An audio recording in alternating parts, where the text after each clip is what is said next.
সামনে পড়ে আছে রাব্বি আর হাসানের লাশ। ফারহা রাব্বি আর হাসানের রক্তমাখা মুখটা দেখে থরথর করে কাঁপছে। আর এদিকে মেঘ হাত দিয়ে ফারহার মুখে স্লাইড করছে। প্রেয়সী, এভাবে কাঁপছো কেন? তোমার আগেই ভাবা উচিত ছিল।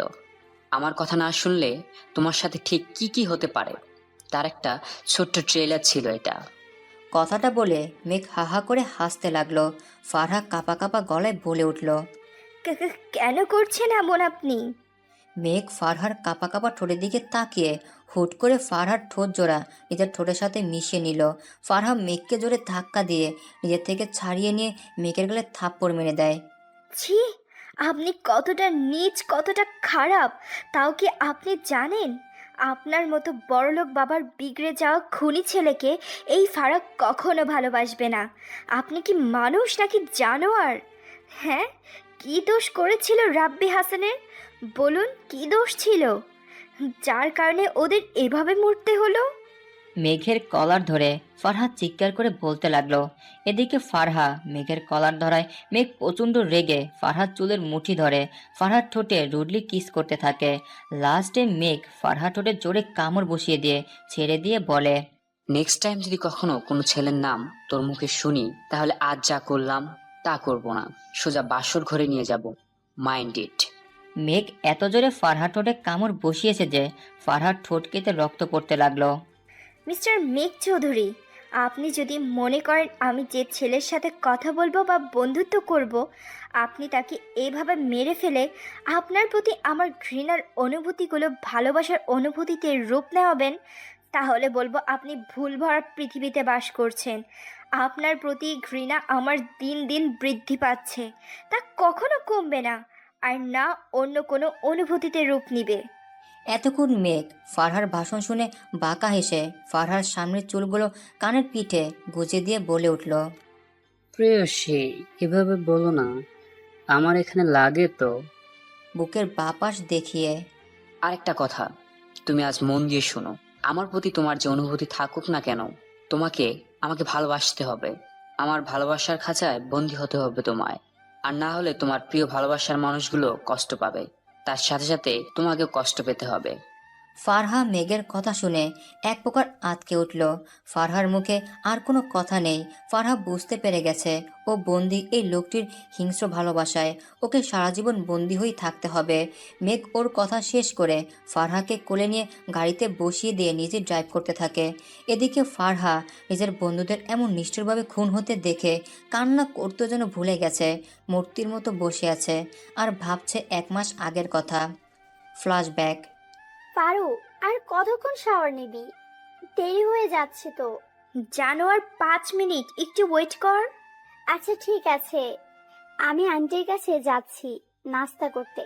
তুই চেঞ্জ করে একবার রেডি হয়ে নিস, ওকে? ওকে জানো। ব্যাস রেডি, এখন বের হতে হবে, নয়তো আবার কলেজে যেতে লেট হয়ে যাবে। ওহ, তার আগে তো আপনাদের আমার পরিচয়টা দিয়ে নিই। আমি ফারাহ রহমান, এবার অনার্স 3য় বর্ষের ছাত্রী। তিনি যে কিছুক্ষণ আগে বকবক করছিল সে আমার বেস্টু, আমার কলিজা। বাবা আশিকুর রহমান এক ব্যাংকার আর আম্মু গৃহিণী। তবে আমি একমাত্র মেয়ে নই, আমার আদর ভালোবাসার ভাগ নেওয়ার জন্য আমার মিষ্টি দুষ্ট একটা ভাই আছে, আদিল। ইন্টার ফার্স্ট ইয়ারে পড়ে, বাকিটা পরে জেনে নেবেন। এখন নিচে যাই, নয়তো তেলাপোকা মানে তেমনি আমার বেস্টু আবার চিল্লাচিল্লি জুড়ে দিবে। ওই তো এসে গেছে বড় লোকের বেটি। তেলাপোকা ভালো হচ্ছে না কিন্তু। আহা, তোরা আবার সকাল সকাল কি ঝগড়া শুরু করে দিলি? চুপচাপ নাস্তা করে কলেজে যা, নয়তো দেরি হয়ে যাবে। আর শোন, আমি টিফিন দিয়ে দিচ্ছি, বাইরে খাওয়ার মোটেও খাবি না। ওকে মাদার বাংলা, তুমি যা বলবে তাই হবে। ফারহাদ তিন্নি নাস্তা করে বেরিয়ে পড়ল। ভাগ্যক্রমে বাড়ি থেকে বার হতে না হতে একটা রিক্সা পেয়ে যায়। In college. মামা সামনে রাখেন, এখানে নামবো আমরা। ফারহাদ তিন্নি রিক্সা থেকে নামতে হঠাৎ করে আশেপাশে ফায়ারিংয়ের শব্দে কেঁপে ওঠে। ওরা দুজনে পাশে তাকিয়ে দেখে একটা ছেলে মেবি 6 ফুট লম্বা, জিম করা বডি, ধবধবে ফর্সা, চোখের মণিটা গাঢ় নীল, মুখে চাপ দাড়ি, কালো কোট প্যান্ট পরা, হাতে ব্যান্ডের ওয়াচ। দেখলে মনে হয় কোনো বলিউডের হিরো বা তার থেকেও বেশি কিছু। আউচ, কি করছিস তেলাপোকা? এইভাবে চিমটি কাটলি কেন? দেখতে দে না, ছেলেটা কি হ্যান্ডসাম। ফারু, তোর কি মাথা খারাপ হলো নাকি? দেখছিস না ছেলেটার গুলি লেগেছে, কত রক্ত পড়ছে, মনে হয় মরে যাচ্ছে।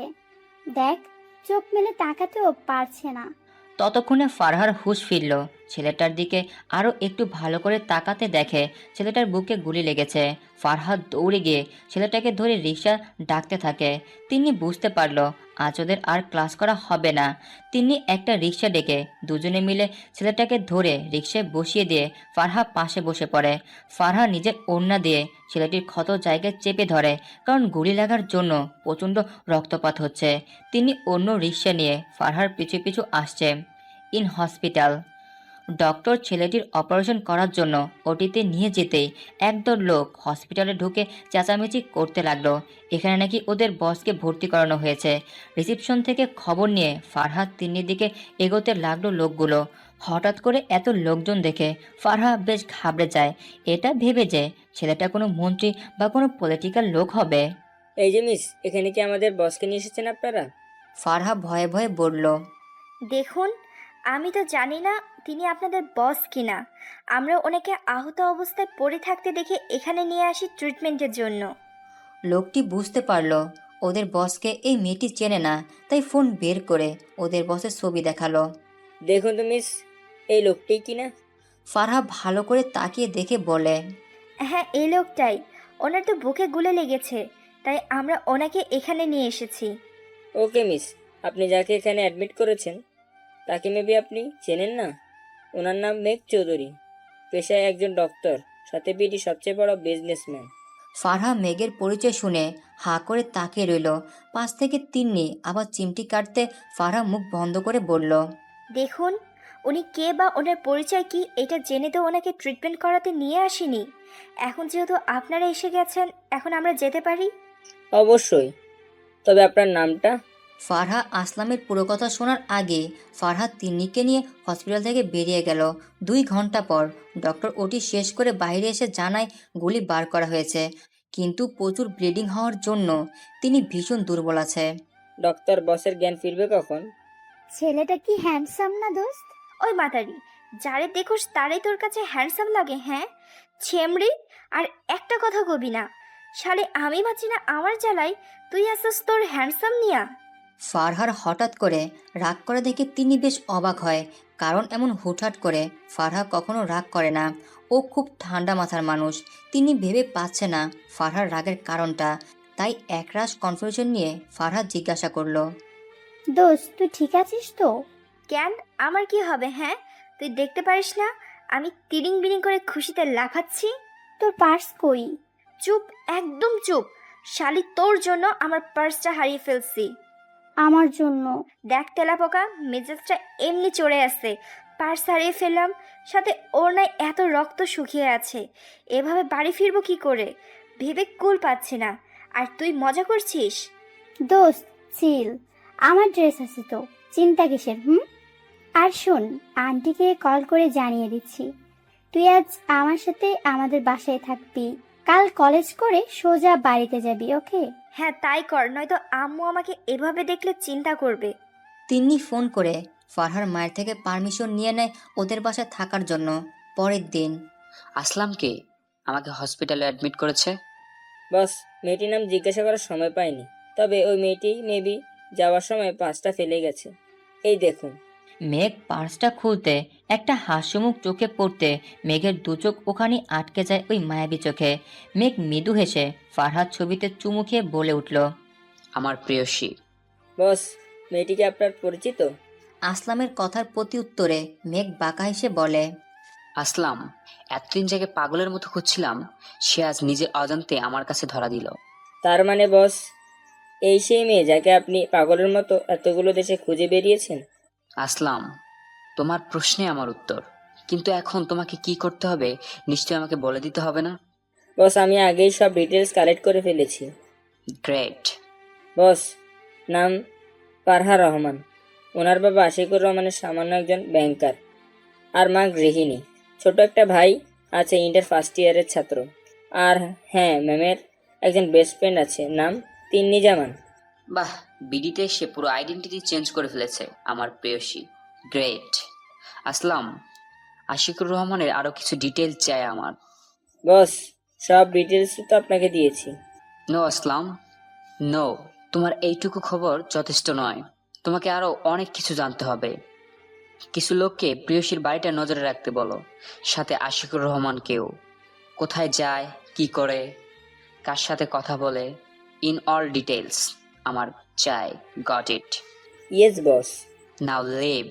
মেঘের কথায় কেবিন থেকে আসলাম সহ বাকিরা বেরিয়ে যায়, কিন্তু মেঘের মুখে এখনো সেই রহস্যময় বাঁকা হাসি লেগে আছে। মেঘ ফারহাদ ছবিটাতে হাত দিয়ে ফারহাদ ছবি বারবার ছুঁয়ে দিয়ে বলতে লাগলো, প্রেয়সী, আর কত চোর পুলিশ খেলবে বলো?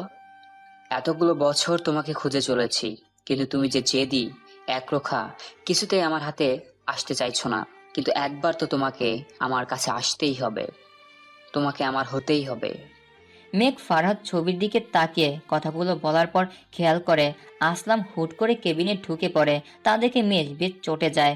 মেঘ কিছু বলতে যাবে, তার আগেই আসলাম তোতাতে তোতাতে বলে উঠল, সরি বস, আসলে আমার একটা প্রশ্ন ছিল। আসলামের কথা শুনে রাগের সাথে কিছুটা বিরক্তি নিয়ে মেঘ বলে, বলো। বস, এই মেয়েটি যে আপনার সে প্রেয়সী তা আপনি কি করে শিওর হলেন? না মানে 6 বছর আগে আপনি আপনার প্রেয়সীকে দেখেছিলেন, ইনি যে তিনি তার প্রমাণ কি? মেয়েটি তো আপনার প্রেয়সী নাও হতে পারে। ভেরি ইমপ্রেসিভ আসলাম, কিন্তু তুই ভুলে যাচ্ছিস আমি কে।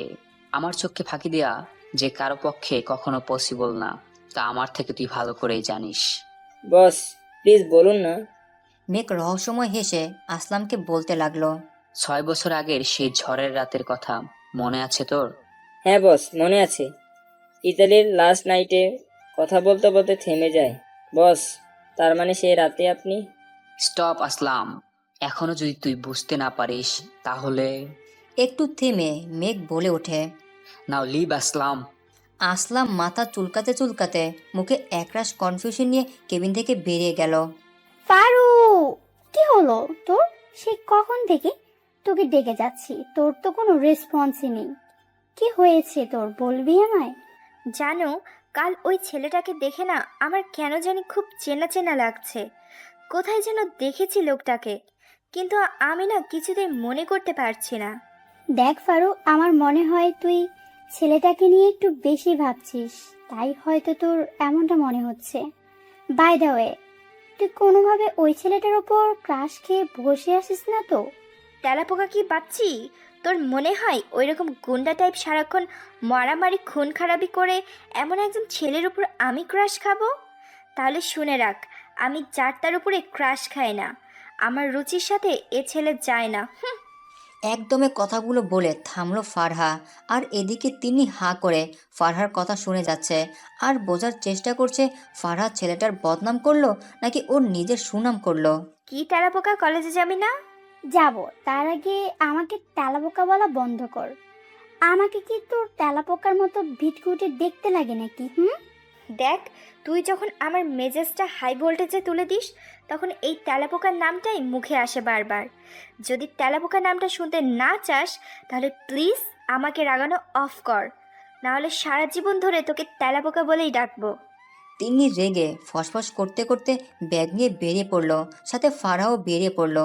কিন্তু সমস্যা হলো বাইরে বেরিয়ে কোনো রিক্সা না পেয়ে ফারহাদ তিন্নি পায়ে হেঁটে কলেজে যেতে লাগলো। কিন্তু মাঝপথে একটা রিক্সা হুট করে দাঁড়িয়ে ফারহা আর তিন্নিকে ডাকতে থাকে।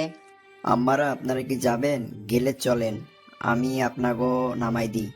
মামা, উত্তরা যাবেন? হ, জামু, ওঠেন গা। ফারহা আর তিন্নি রিক্সায় বসে।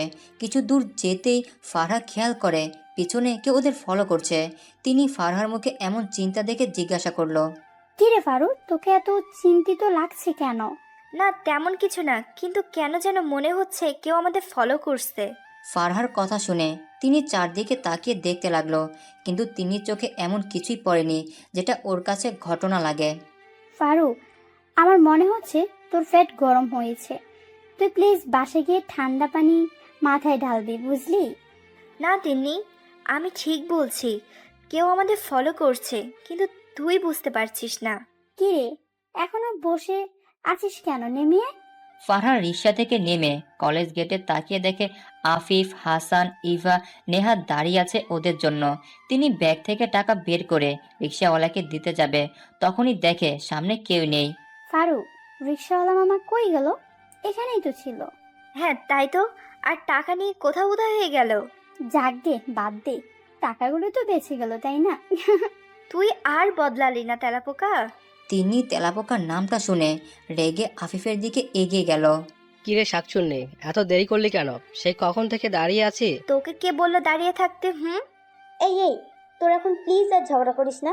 ক্লাস শুরু হতে আর 5 মিনিট বাকি আছে, চল প্লিজ। আর নিউ স্যারের ক্লাস শুনেছি, স্যার নাকি খুব ইয়াং আর হ্যান্ডসাম। এত হ্যান্ডসাম বেটা আমাদের কলেজে কি করে? ওহ, কি ল্যাঙ্গুয়েজ ফারুক, ঠিক করে কথা বল। উনি আমার ক্রাশ, আমার প্রিন্স চার্মিং। তোর ক্রাশ তোর কাছে রাখ, আমার ঠেকা পড়ছে তোর ক্রাশকে নিয়ে কিছু বলার। Stop this nonsense.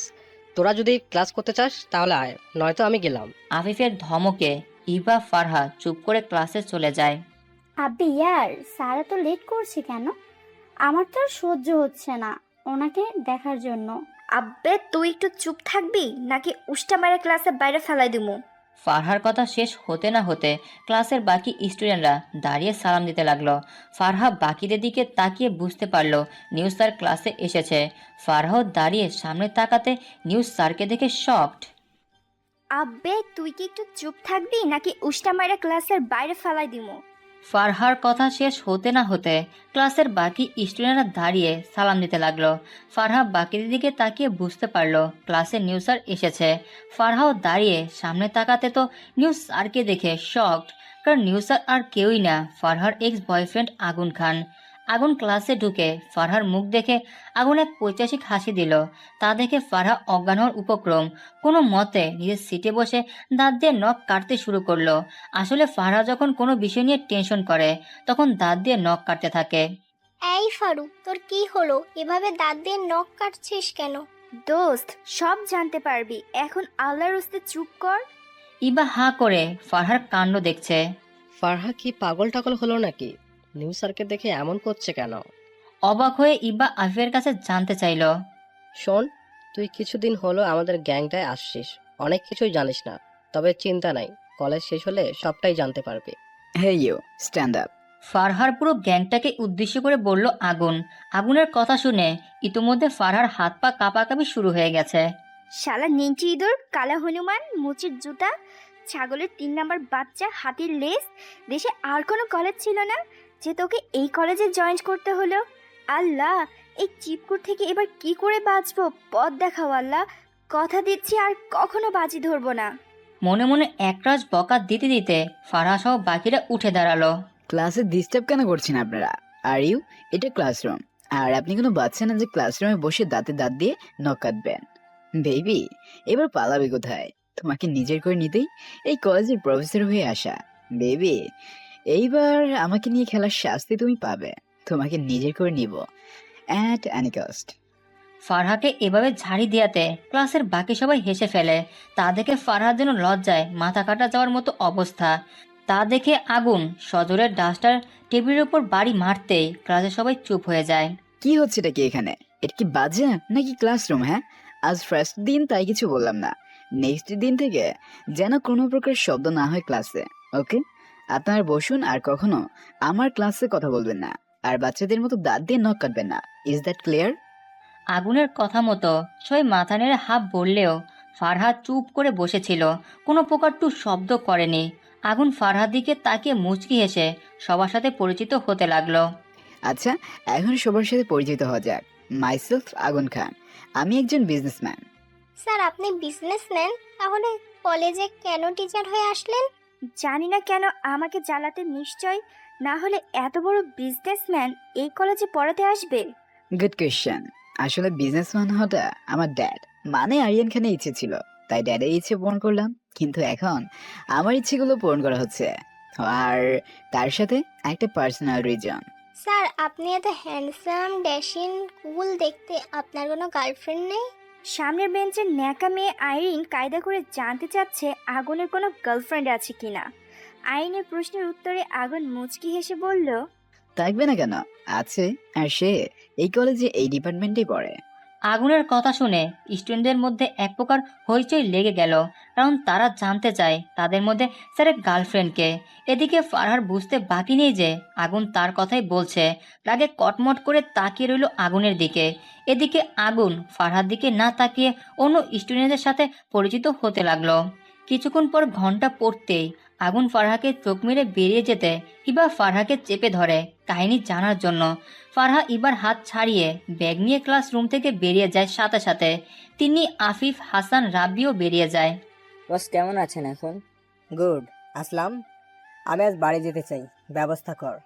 বস আপনি তো এখনো অসুস্থ, পুরোপুরি সুস্থ হননি তাহলে? মাঝে মাঝে আমার ইচ্ছে করে তোর ওই মোটা মাথাটা ফাটিয়ে দেখতে, যে কি আছে তোর ওই মাথা। মেঘের কথাগুলো আসলামের বোধগম্য হলো না। আগের বারের মতো মাথা চুলকাতে চুলকাতে কেবিন থেকে বেরিয়ে গেল, ডাক্তারের কাছে গেল। মেঘ ফোনে কল আসতে কানে ব্লুটুথ লাগিয়ে বলতে লাগলো, হ্যালো, ওখানকার কি খবর? বস এখনকার অবস্থা খুব একটা ভালো না, আপনাকে আজ বা কালের মধ্যে ইউএস আসতে হবে, নয়তো ডিলটা হাতছাড়া হয়ে যাবে। মেঘ কিছুক্ষণ ভেবে বলল, ওকে, আমি কাল আসছি। ওকে বস। বস আর একটা কথা, ফাহাদ চৌধুরী খবর পাওয়া গেছে তিনি বর্তমানে ইউএসএ একটা হোটেলে আছে। দাবার গুটিগুলোকে খুঁজতে না খুঁজতে নিজে এসে হাজির, খেলা জমে যাবে তাহলে। Hello hello boss, can you hear me? Yes, tell me. Boss এখন কি করব, ফাহাদ চৌধুরীকে শুট করব? না, ফাহাদ চৌধুরীকে নজরে রাখ, কি করছে, কোথায় যাচ্ছে, ইভেন কল ট্র্যাক কর। ওকে বস। মেঘ কল ডিসকানেক্ট করে বেডে হেলান দিয়ে চোখ বন্ধ করে শুয়ে পড়ে। বস মেঘ চোখ মেলে দেখে আসলাম দাঁড়িয়ে আছে। মেঘ বিরক্তি নিয়ে আসলামকে ইশারা করে জানতে চায় কি হয়েছে। বস ডক্টর পারমিশন দিয়ে দিয়েছে। গুড। তা এটা বলতে যে মুখের এই অবস্থা করে রেখেছিস কেন? কিছু না বস, একটা নিয়ত ছিল। বলে ফেল। বস ফারিয়া ম্যামের বাবা আশিকুর রহমানের বিষয়ে কিছু কথা ছিল। ফারহান নাম শুনে মেঘ চোখ মেলে তাকায়। কি নিউজ, তা ঝটপট বলে ফেল। বস লোকটা মোটেও সুবিধার না। আমার লোক বলল লোকটা মাঝরাতে চোরের মতো কালো পোশাক পরে কোথাও যেন বেরিয়ে হয়ে গেল। লোকগুলো ওদের পিছু নেয়নি কেন? ইডিয়েট। বস আমার লোকেরা পিছু নিয়েছিল, কিন্তু হঠাৎ অন্ধকারে কোথায় যেন মিলিয়ে গেল, আর কেউ দেখতে পায়নি।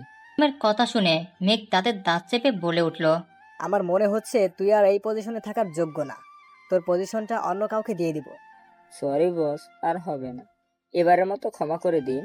মেঘ আসলামকে ভাইয়ের মতো খুব স্নেহ করে, কিন্তু মাঝে মাঝে আসলামের এমন বোকা বোকা কাণ্ড দেখে মেঘ ক্ষেপে যায়। তখন উল্টাপাল্টা কথা বলে আসলামকে, আর আসলাম মাথা নিচু করে সব কথা শুনে। আমার প্রেয়সীর খবর কি আসলাম? বস ম্যাম এখন কলেজে আছে, কাল রাতে বাড়ি যায়নি, ওনার বেস্টু তিন্নির বাড়িতে থেকে গেছে। ও শোন, কলেজে কিছু লোক অ্যাপয়েন্টমেন্ট কর, যারা প্রত্যেকটা সেকেন্ডে আমার প্রেয়সীকে চোখে চোখে রাখবে। ইয়েস বস, তাই হবে। আরেকটা কথা, কাল ইউএসএ যাব, তার ব্যবস্থা কর। ওকে বস। আসলাম কেবিন থেকে চলে যেতে মেঘ চোখ বন্ধ করে প্ল্যান করা শুরু করলো। দোস্ত, এখন বল কাহিনী কি? ফারহার রেগে পা থেকে জুতা খুলে ইভার দিকে ছুঁড়ে মেরে বলে, শালি তোর এত ইচ্ছে কাহিনী জানার, তা জানা ওই ক্রাশের কাছে গিয়ে শোন কাহিনী। ইভা প্রথমে ভোরকে গেলেও পরে তেতে ওঠে। হারামি পেতনি, কি হয়েছে তা আমি তোর কাছ থেকে শুনবো, ওই বালসানের কাছ থেকে শুনতে যাবো কেন ক? ফারহাকে ম্যানেজ করার জন্য ইভা আগুনের সম্পর্কে বাজে কথা বলল। ইভা, আমি বলছি আসল কাহিনী। হ্যাঁ হ্যাঁ বল, শুনছি। অনার্স ফার্স্ট ইয়ারে তখন আমরা সবাই মিলে ডিসাইড করলাম কোথাও ঘুরতে যাব। তো ক্লাস শেষ করে আমরা বেরিয়ে পড়লাম। ঘুরতে যাবি বলে তো বেরিয়ে পড়লাম, তা যাবিটা কোথায় ঠিক করেছিস? এই একটা কাজ করলে হয় না? সামনে তো বাণিজ্য মেলা হচ্ছে, চল সেখানে যাই। ওয়াও, দারুণ হবে, চল। ফারহাদ, তিন্নি, আরিফ, রাব্বি, হাসান একসাথে মেলায় ঘুরতে লাগলো। হঠাৎ করে ফারহাদ খেয়াল করে তিন্নি হাঁ করে কি যেন দেখছে। ফারহাদ তিন্নিকে ধাক্কা দিয়ে জিজ্ঞাসা করে, এই তেলাপোকা, এভাবে তাকিয়ে কি দেখছিস? হ্যাঁ, তোর চোখ তো একেবারে কপালে উঠে যাবে। দোস্ত, আমি যা দেখছি তুইও কি তা দেখেছিস? না রে তেলাপোকা, তুই যা দেখেছিস আমি তা দেখতে পারছি না, দয়া করে বলবি তুই কি দেখেছিস? ফারহাদ সামনে তাকিয়ে দেখে দূরে একটা হ্যান্ডসাম ইয়াং বয় একাই 4-5 জনকে ধরপাকড় পেটাচ্ছে। ছেলেগুলো প্রায় আধবনা হয়ে গেছে। তেলাপোকা, একটা ছেলেকে এইভাবে এতগুলো ছেলে পিটাচ্ছে আর তুই হা করে গিলছিস? চল, ছেলেটাকে থামাতে হবে, নয়তো ওদের মেরেই ফেলবে। পাগল নাকি তুই? জানিস এই ছেলেগুলো কত খারাপ? কিছুক্ষণ আগে 2টা মেয়েকে টিজ করছিল। ও, তাহলে তো ঠিক আছে। দোস্ত, ছেলেটা না সেই handsome. Blue shirt, white pant, fold করা হাতা, হাতে হোয়াইট করা ম্যাচিং ওয়াচ, চুলগুলো জেল দিয়ে সেট করা, খোঁচা খোঁচা দাড়ি, জাস্ট ওয়াও। দোস্ত প্লিজ কিছু একটা কর না। দেখ তিন্নি, তুই ভালো করেই জানিস আমি এইসব পছন্দ করি না, তারপরও কেন আমাকে বলছিস? ধুর, বল তোর সাহস নেই। আচ্ছা শোন, আমার জন্য তোকে কিছু করতে হবে না, কিন্তু তুই যদি ছেলেটাকে তোর প্রেমে ফেলতে পারিস, কম করে 7 দিন প্রেম করতে পারিস, তাহলে তোকে আমি জিন্দিগিতে কখনো প্রেম ভালোবাসা নিয়ে কিছু বলবো না। God promise. Shut up Tinni, তোর এই ফালতু চ্যালেঞ্জ আমি কখনোই মানব না, কারণ কারোর লাইফ নিয়ে খেলার অধিকার আমার নেই। ছি ছি ফারু, তুই আমাদের গ্যাংয়ের হেড হয়ে তুই সামান্য চ্যালেঞ্জ নিতে ভয় পাচ্ছিস? কলেজের কেউ যদি এই কথা জানতে পারে তাহলে তো কাউকে মুখ দেখাতে পারবো না। রাইট দোস্ত। ফারু, তুই যদি চ্যালেঞ্জটা না নিস তাহলে আমরা ধরে নেব তুই আমাদের গ্যাংয়ের হেড হওয়ার যোগ্য না। কি এত বড় কথা? ওকে, চ্যালেঞ্জ একসেপ্ট। ফারহার রেগে ছেলেটির দিকে এগিয়ে যায়। আল্লাহ, বলে তো দিলাম, পারবো তো এখন কি করে? ছেলেটি তো দেখি ফোনে কথা বলছে, এখন কি যাব? না ড্যাড, আজ মিটিংটা অ্যাটেন্ড করতে পারবো না, তুমি মিটিংটা সামলে নাও। Thanks dad. ফারহা ভাবছে ফোনে কথা বলা হয়তো শেষ, এখন যদি টপটা ফেলা যায়। Excuse me. ড্যাডের সাথে কথা বলছিলাম, তখনই মনে হলো কোনো মিষ্টি সুরেলা কণ্ঠ। পিছনে তাকিয়ে দেখি একটা পরী। উফ, ভুল বললাম, জান্নাতের হুর। দুধি হালতা গায়ের, টানা টানা চোখ, গোলাপি ঠোঁট, লম্বা সিল্কে চুল, মুখে নেই কোনো আধুনিকতার ছোঁয়া। অসম্ভব সুন্দর লাগছে। হা করে আগুন ফারহাকে দেখছে। এই যে হ্যালো, এরকম হাবলার মতো তাকিয়ে আছেন কেন? মেয়ে মানুষ কি কখনো দেখেননি নাকি? অসভ্য লোক, শালি তেলাপোকাটার জন্য এই হাবলার সাথে সেদে এসে কথা বলতে হচ্ছে, আর না জানি কি কি করতে হয় চ্যালেঞ্জ অ্যাকসেপ্ট করার জন্য। ফারহা এবার রেগে এক প্রকার চিৎকার করে বলে, এই যে কানাহাতি, এইভাবে তাকিয়ে কি দেখছেন? হ্যাঁ, হঠাৎ ফারহা চিৎকার করায় আগুনের ধ্যান ভাঙে, ভেবাচাকা খেয়ে যায় আগুন, কিন্তু ফারহার কথাগুলো শুনে রেগে যায়। হোয়াট? কি বললে? কানা হাতি? How dare you? You know who I am I? এ মা, আপনি তো নিজেই জানেন না আপনি কি। How strange. তা মিস্টার, আপনি আপনার নামটাও কি ভুলে গেছেন, নাকি আপনাকে মেন্টাল হাসপাতালে ভর্তি করে দিয়ে আসতে হবে? এই মেয়ে, ওয়াইতে ফালতু কথা না বলে কেন এসেছো সেটা বলো। ফার্স্টলি এই মেয়ে বলা বন্ধ করুন। আমার একটা সুন্দর নাম আছে, ফারহার রহমান। শুনুন, আপনাকে একটা কথা বলতে এসেছি। কথাটা বলে আমি চলে যাব, তার আগে আপনার নামটা বলুন মিস্টার কানাহাতি। আগুন তাদের দাঁত চেপে বলল, আগুন খান, খান গ্রুপ অ্যান্ড কোম্পানি একমাত্র বলে। ফারহা হা করে শুধু শুনে গেল। ও মাই, রাস্তার সাথে কি নাটকটা করা ঠিক হবে? আমার পরিচয় তো দিলামই, এখন তোমারটা বলো। আমি বলবো? ও হ্যাঁ, আমি তো বলবো। শুনুন, আমি আপনাকে পছন্দ করি, এইটাই বলতে আসছিলাম। কথাটা বলেই গটগট করে হেঁটে চলে গেল ফারহা। এদিকে আগুন ফারহা চলে যাওয়া দেখছে। তখনই গাড়ি থেকে আগুনের পিয়ে রেহা বের হয়ে আগুনের পাশে দাঁড়ায়। স্যার, মেয়েটা আপনাকে কী সব বলে গেল, আর আপনি তার চুপচাপ শুনে গেলেন, যে বললেন না? আগুন বাঁকা হেসে নেহাকে বলে, মিস নেহা, মেয়েটার পুরো ইনফরমেশন চাই আমার। পেয়ে যাবেন স্যার। এখন চলুন, অফিসে যেতে হবে। এই কেউ আমার হাতে একটা চিমটি কাট, আমার তো বিশেষ হচ্ছে না। ফারুক কাজটা করেছে। তিন্নি, এক টাইম কম কর, ফারু এখনো ওর চ্যালেঞ্জ কমপ্লিট করেনি। চুপ করবি তোরা? শোন, চ্যালেঞ্জ যখন অ্যাকসেপ্ট করছি তখন কাজটা করেই দেখাবো। এখন বাড়ি ফিরতে হবে, চল। ফারহা, তিন্নি, আফিফ, রাব্বি, হাসান মেলা থেকে বেরিয়ে যে যার বাড়িতে চলে গেল। পরের দিন। Hello miss. কলেজে ঢুকবো এমন সময় পিছনে কারোর গলা পেয়ে পিছনে তাকাতে শকড আমি। লোকটা এখানে কি করছে? তো মিস ফারহা, কাল তো আমাকে প্রপোজ করলেন, কিন্তু নাম্বারটা তো দিলেন না, সেটা তো দিন। আপনি এখানে কি কি করছেন? মিস ফারহা, আপনি ভুলে যাচ্ছেন আমি আগুন খান। ফারহা আশেপাশে তাকিয়ে ওর বন্ধুদের খুঁজতে থাকে। তখনই দূরে দেখতে পায় তিন্নি, আফিফ, রাব্বি, হাসান ওদের দিকে তাকিয়ে আছে। ফারহা ওদের দেখিয়ে দেখিয়ে কথা বলতে থাকে আগুনের সাথে। নো মিস্টার খান, আমি কিছুই ভুলে যাইনি। তো আপনি এখানে কি মনে করে? গার্লফ্রেন্ডের সাথে মিট করতে এসেছে। আগুনের মুখে গার্লফ্রেন্ডের কথা শুনে ফারহার মুখ থেকে হাসি উধাও হয়ে যায়। কারণ ফারহা আগুনকে পছন্দ করে এমনটা নয়, কারণটা হচ্ছে গার্লফ্রেন্ড থাকলে আগুন তো ফারহার সাথে প্রেম করতে রাজি হবে না, আর আগুন রাজি না হলে ফারহার চ্যালেঞ্জটা হেরে যাবে। এটা ভেবেই ফারহার মুড অফ হয়ে গেল। ও আচ্ছা, তাহলে আপনার গার্লফ্রেন্ড এই কলেজে পড়ে? বেশ তো। আচ্ছা, এখন তাহলে আসি, আপনি আপনার গার্লফ্রেন্ডের সাথে দেখা করে নিন। হ্যাঁ, তাই তো করছি। তাই তো করছেন মানে? এখানে তো আপনার গার্লফ্রেন্ড নেই। কেন? তুমি তুমি তো আমার গার্লফ্রেন্ড। আগুনের মুখে কথা শুনে ফারহা বড়সড় একটা টাসকি খায়। ভাবতে প্রাউড ফিল করছে ফারহা, কারণ ও চ্যালেঞ্জটা প্রায় জিতে গেছে।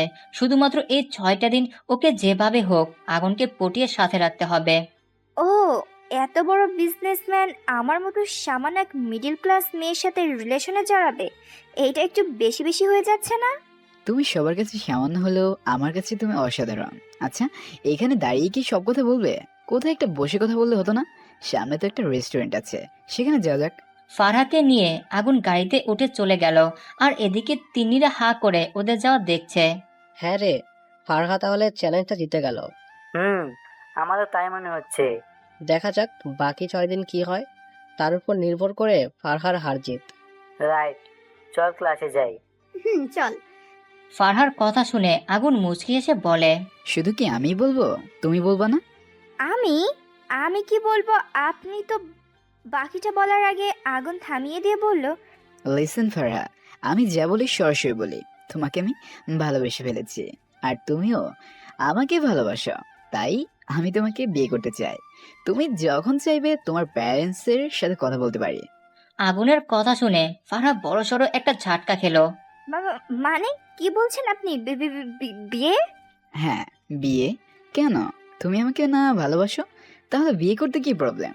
আগুনের প্রত্যেকটা ন্যাকামিক কথা ফারহার শরীরে যেন আগুন ধরিয়ে দিচ্ছে।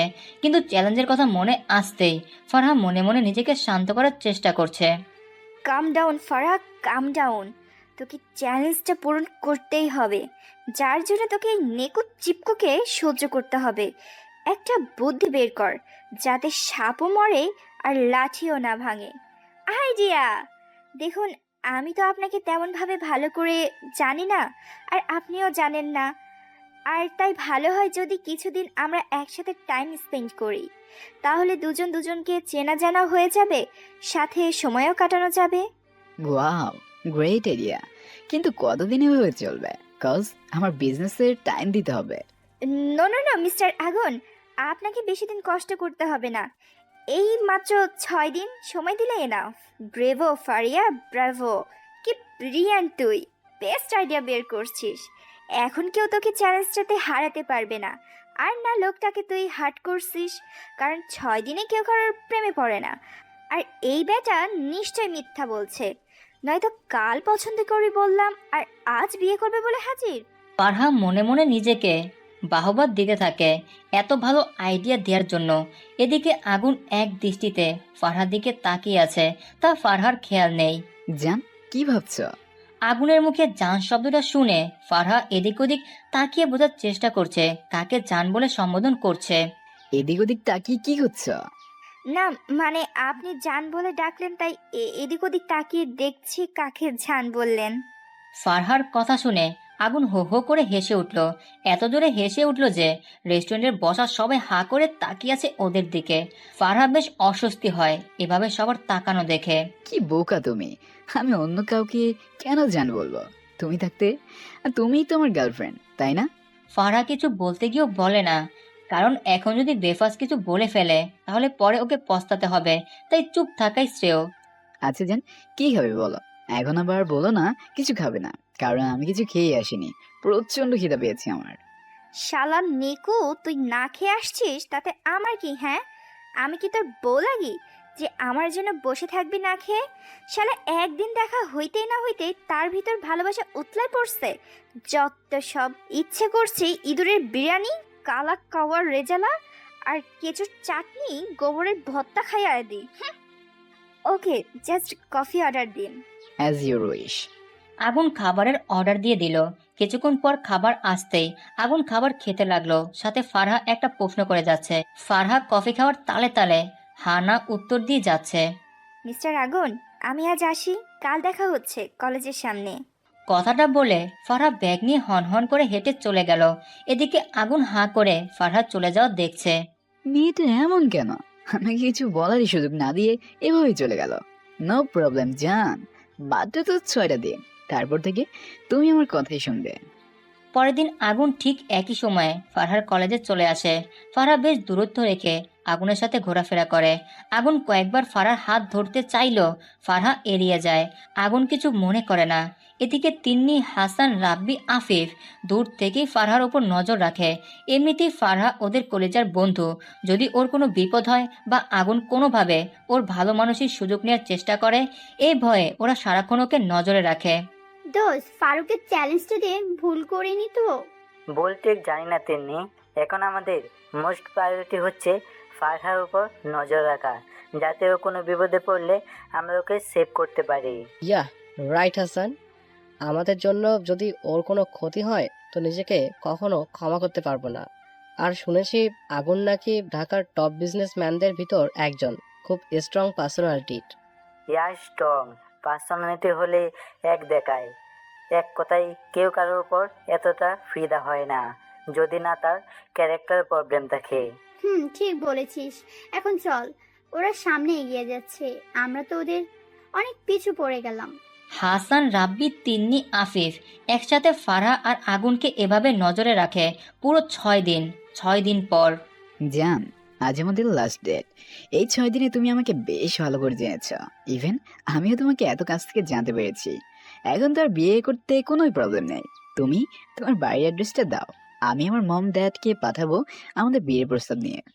মিস্টার আগুন, প্রথমে আপনি আমাকে জান বলা বন্ধ করুন, তারপর আমার কথাটা মন দিয়ে শুনবেন। আর হ্যাঁ, মাঝখানে কোনো কথা বলবেন না, ওকে?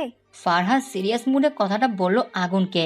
আগুন ফারহার মুখ দেখে বুঝতে পারে ফারহা সিরিয়াসলি কিছু বলতে চায়, তাই আগুন মাথা নেড়ে সম্মতি জানায়। মিস্টার আগুন, আমি জানি এখন যা বলবো তা শুনলে হয়তো আপনি খুব হার্ড হবেন। তার আগে থেকে আমি আপনার কাছে ক্ষমা চেয়ে নিচ্ছি। কি বলতে চাও তুমি? আর ক্ষমা বা কেন চাইছো? কারণটা হলো প্রথম দিন থেকেই আপনার সাথে সময় কাটানো থেকে শুরু করে আজ পর্যন্ত সবটাই মিথ্যা ছিল। What do you mean Farha? I can't understand. Listen mister Agun, আমি সবটাই ক্লিয়ার করে বলছি আপনাকে। ফারহা প্রথম থেকে সবটাই আগুনকে খুলে বলল। তিন্নির সাথে চ্যালেঞ্জ নেয়া, ওর সাথে কেন এত ঘোরাঘুরি, সবটাই। আগুন সবটা শুনে নিজেকে ধরে রাখতে পারল না। ফারহার গলা চেপে ধরে সাথে সাথে তিন্নি, হাসান, রাব্বি, আফিফ দৌড়ে এসে আগুনের হাত থেকে ফারহাকে ছাড়িয়ে দূরে সরে দাঁড়ায়। How dare you? আমাকে নিয়ে কেউ রাইট তোমাকে কে দিয়েছে? হ্যাঁ, কে দিয়েছে? মিস্টার আগুন, আপনি কিন্তু অযথাই এমন রিয়াক্ট করছেন। আপনি ভুলে যাচ্ছেন আপনাকে প্রথম দিন আমি কি বলেছিলাম। বলেছিলাম আমি আপনাকে পছন্দ করি, বলিনি যে ভালোবাসি। তাহলে তাহলে আপনি কেন এভাবে রিয়াক্ট করছেন? ওয়াই? আর আপনি কেনই বা পরের দিন আমার কলেজে আসলেন? আমি কি আপনাকে আসতে বলছিলাম? তাহলে দেখুন, আমি প্রথমে আপনার কাছে ক্ষমাও চেয়েছি। তারপর যদি আপনি আমাকে ক্ষমা করতে না পারেন বা করবেন না, কিন্তু ফাউল কথা একদম আমাকে বলতে আসবেন না। আগুন ফারহার যুক্তিযুক্ত কথা শুনে চুপ হয়ে গেল, কারণ ফারহা যা যা বলল তা তো সবই সত্যি কথা। এই 6 দিনে একবারও ভালোবাসি কথাটা উচ্চারণ করেনি, না হাত ধরতে দিয়েছে। কিন্তু এই 6 দিনে ফারহাকে ভালোবাসতে নিজেকে আটকে রাখতে পারেনি আগুন। মিস্টার আগুন, I am really really sorry for everything. আপনার মন নিয়ে আমার খেলা উচিত হয়নি। I am really sorry. আগুনের চোখ মুখ শক্ত করে ফারহাকে বলে উঠল, লিভ। আগুনের মুখে হঠাৎ লিভ কথাটা শুনে সবাই চমকে যায়। হ্যাঁ রে ফারুক, এরকম হ্যান্ডসাম ছেলের মাথায় যে কয়টা তার ছিঁড়া, এটা তুই জানতি না? তিন্নির কথা শুনে ফারহা কটমট করে তাকাতে তিনি ভয়ের ঠোঁটে আঙ্গুল দিয়ে দেয়। ফারহা তিন্নি থেকে নজর সরিয়ে আগুনের দিকে ফেলতে ফারহা আঁতকে ওঠে ভয়ে, কারণ ইতিমধ্যে আগুনের ফর্সা মুখ রাগে লাল হয়ে গেছে। চোখ দুটো দিয়ে যেন আগুনের ফুলকি ছিটকে বার হতে চাচ্ছে। ফারহা মোটেও ইচ্ছে করছে না আগুনকে তোল দিতে। ভাবছে কতক্ষণ এই পরিস্থিতি থেকে বার হতে পারে।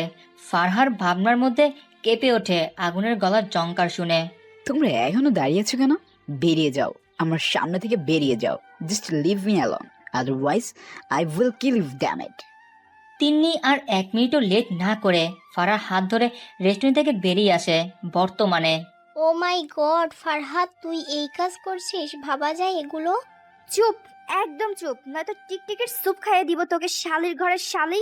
এইদিকে আমার লাইফটা ফালাফালা হয়ে যাচ্ছে ওই আগুন চিৎকর জ্বালাই, আর তুই মজা নিচ্ছিস। এ মা, না না, তা হবে কেন? আচ্ছা শোন, তুই তো স্যারকে ভালোবাসিস না, তাহলে আমার সাথে লাইন করিয়ে দে না প্লিজ। ইবার কথাটা শুনে ফারহার রাগ হওয়ার বদলে হাসি পেল। এটা ভেবে ইবার সাথে যদি আগুনের রিলেশনটা করিয়ে দেওয়া যায় তাহলে কলেজের ওই নেকু চিৎকুর টর্চার থেকে বাঁচা যাবে। কি রে, কিছু বলিস না কেন? তেলাপোকা, ইভা যা বললো তা একবার ভেবে দেখা যায়, কি বলিস? ফারহার কথা শুনে সবার চোখ কপালে উঠার উপক্রম। কি না কি জি বুঝলি? ইভাই পারবে আমাকে ওই চিপকুর হাত থেকে বাঁচাতে।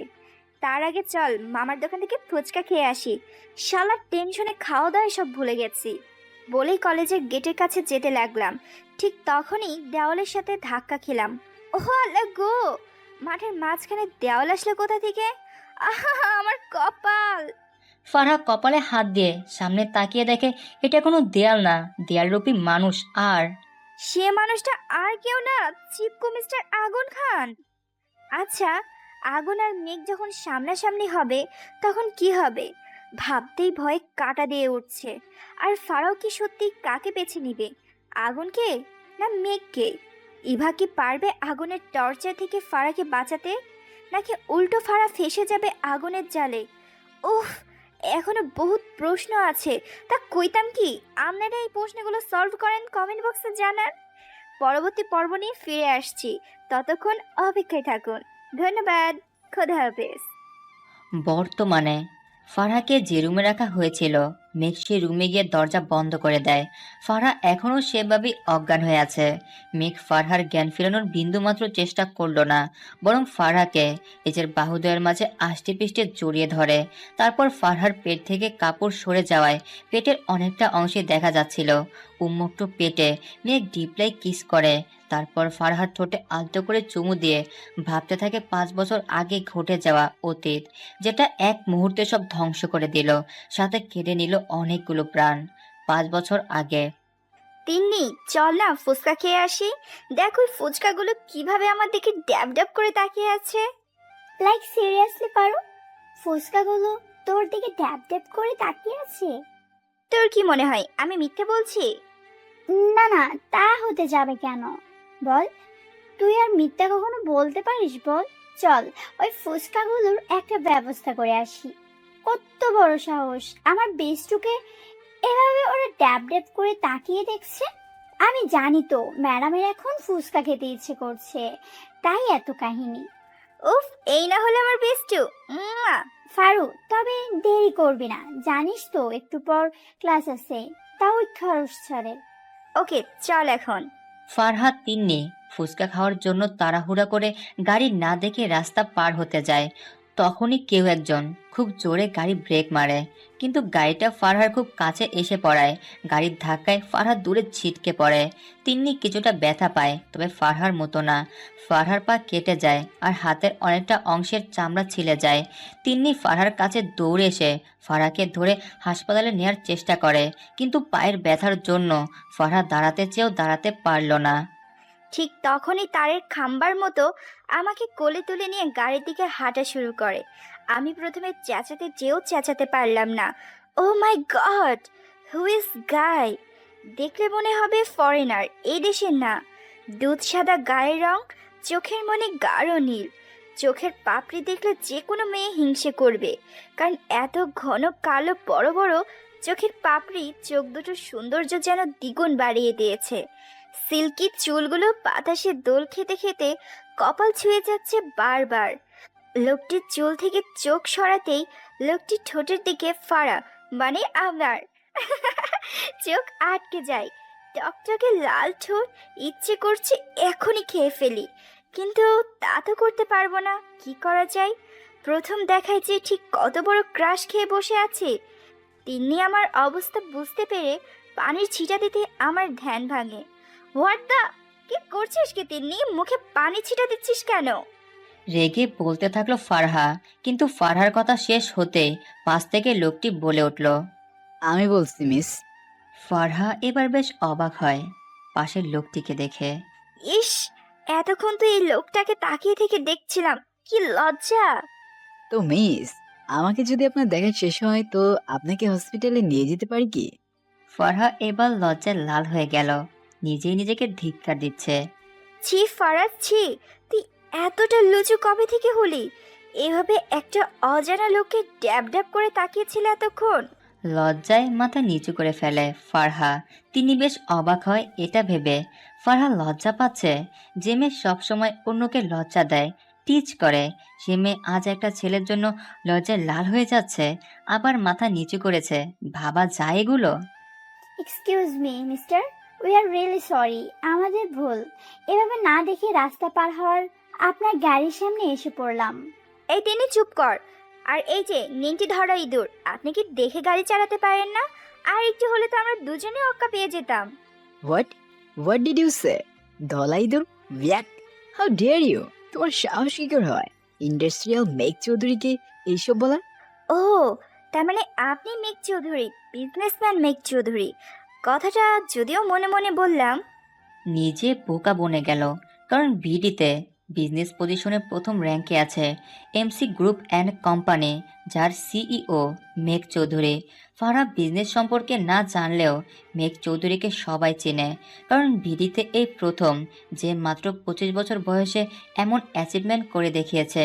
দেশে বিদেশে প্রত্যেকটা মেয়ের ক্রাশ মেঘ চৌধুরী। তবে আজ ফারহাও ক্রাশ খেয়েছে মেঘ চৌধুরীর উপর। ও, আপনি সেই মেঘ চৌধুরী যার জন্য আমার ছোট বোন দিন রাত আপনার কথা বলে আমার মাথা খারাপ করে দেয়। মেঘ এতক্ষণ ফারহাকে পুরো স্ক্যান করছিল। এক মুহূর্তের জন্য মেঘের চোখ ফারহার উপর থেকে সরেনি, বরং ফারহার ঠোঁটের নিচে কালো তিলটার দিকে এক দৃষ্টিতে তাকিয়ে আছে। ফারহা মেঘের সামনে তুড়ি বাজাতে মেঘ যেন অন্য রাজ্য থেকে মাত্র নেমে আসলো। এমন অবস্থায় মেঘ ফারহার কথা কানে না নিয়ে গাড়ির উপর থেকে ফারহাকে কোলে নিয়ে গাড়িতে বসিয়ে দিয়ে সোজা হাসপাতালে নিয়ে যায় মেঘ।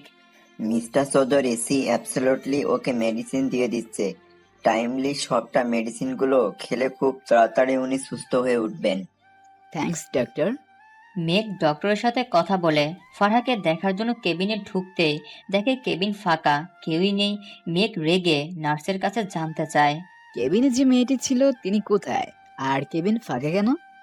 মেঘের রাগ দেখে নার্স ভয়ে ভয়ে বলে উঠল, স্যার, আমি অনেকবার ম্যামকে বলেছিলাম রেস্ট করতে, কিন্তু উনি আমার কথা শুনলেন না। ওনার বন্ধুকে নিয়ে চলে গেলেন, আর এটা আপনাকে দিতে বললেন। মেঘ চিরকুট হাতে নিয়ে হাসপাতাল থেকে বেরিয়ে এসে সোজা নদীর পাড়ে চলে আসে। গাড়ি থেকে নেমে নদীর সামনে দাঁড়িয়ে চিরকুটটা বের করে পড়তে লাগলো। সরি মিস্টার মেঘ চৌধুরী, এভাবে না বলে আসার জন্য। মেঘের কেন যেন খুব রাগ লাগছে, কি জন্য তা মেঘ বুঝতে পারছে না। বারবার শুধু ফারহার মুখটা ওর সামনে ভেসে উঠছে। ড্যাম ইট, এই মেয়েটার মুখে কেন বারবার আমার চোখের সামনেই ভাসছে? মাত্র কিছুক্ষণ পরিচয় মেয়েটা, আর এইতে একে নিয়ে কেন তো ভাবছি? মেয়েটার সম্পর্কে কিছু জানি না, তারপরে কেন বারবার মেয়েটার কথাই মনে পড়ছে? মেঘের মাথাটা হঠাৎ করে ঝিমঝিম করতে লাগলো। মেঘ পকেট থেকে একটা ওষুধের পাতা বের করে গাড়ি থেকে পানির বোতল নিয়ে একটা ওষুধ খেয়ে নিল। তারপর কিছুক্ষণ ওখানে বসে রইল মেঘ। ফারুক, কাজটা তুই একদমই ঠিক করিসনি। ছেলেটা এত করলো তোর জন্য, আর তুই কিনা একটা চিরকুট রেখে আসলি, বলেও আসলি না। দেখ তিন্নি, তুই এখন বক বক করে মাথা খাস না আমার। তুই ভালো করে জানিস আমি কেন ওভাবে হসপিটাল থেকে চলে এলাম। হ্যাঁ জানি, আহাদের জন্য, তাই তো? আহাদ ওই হসপিটালের ডক্টর, এটা জানি, কিন্তু আমি একটা কথা বুঝতে পারছি না, তুই আহাদকে কেন এত ইম্পর্টেন্স দিচ্ছিস? দোস্ত, তুই জানিস ফারিয়া ওকে কতটা ভালোবাসে, কিন্তু এই বদমাইশটা আমার পিছনে লেগে আছে। আমি চাইলে 2 মিনিটে এই আহাদকে সোজা করে দিতে পারি, কিন্তু আমার ওই গাম্বার ছোট বোনটার জন্য পারছি না। মেয়েটা এই আহাদ বলতে পাগল। আঙ্কেল আন্টি বা কেন এটা অ্যালাউ করছে? জানি না কেন করছে, তবে একটা কথা যেন মনে রাখিস, এই ছেলেটাকে না আমি বিয়ে করব, না ফারিহাকে করতে দিব। যেটা ভালো মনে করিস কর, মামার সামনে রাখবেন, আমি এখানে নামবো।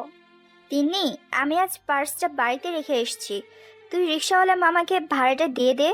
ওকে, বাট এটা সুদ তুই দিবি সুস্থ হওয়ার পর। ওকে ডান, আসি। মামা চলেন। লোকটার কি অ্যাটিটিউড, কি যেন নাম? ও হ্যাঁ, মনে পড়ছে, মিক চৌধুরী। বেশ হ্যান্ডসাম আছে বলতে হবে।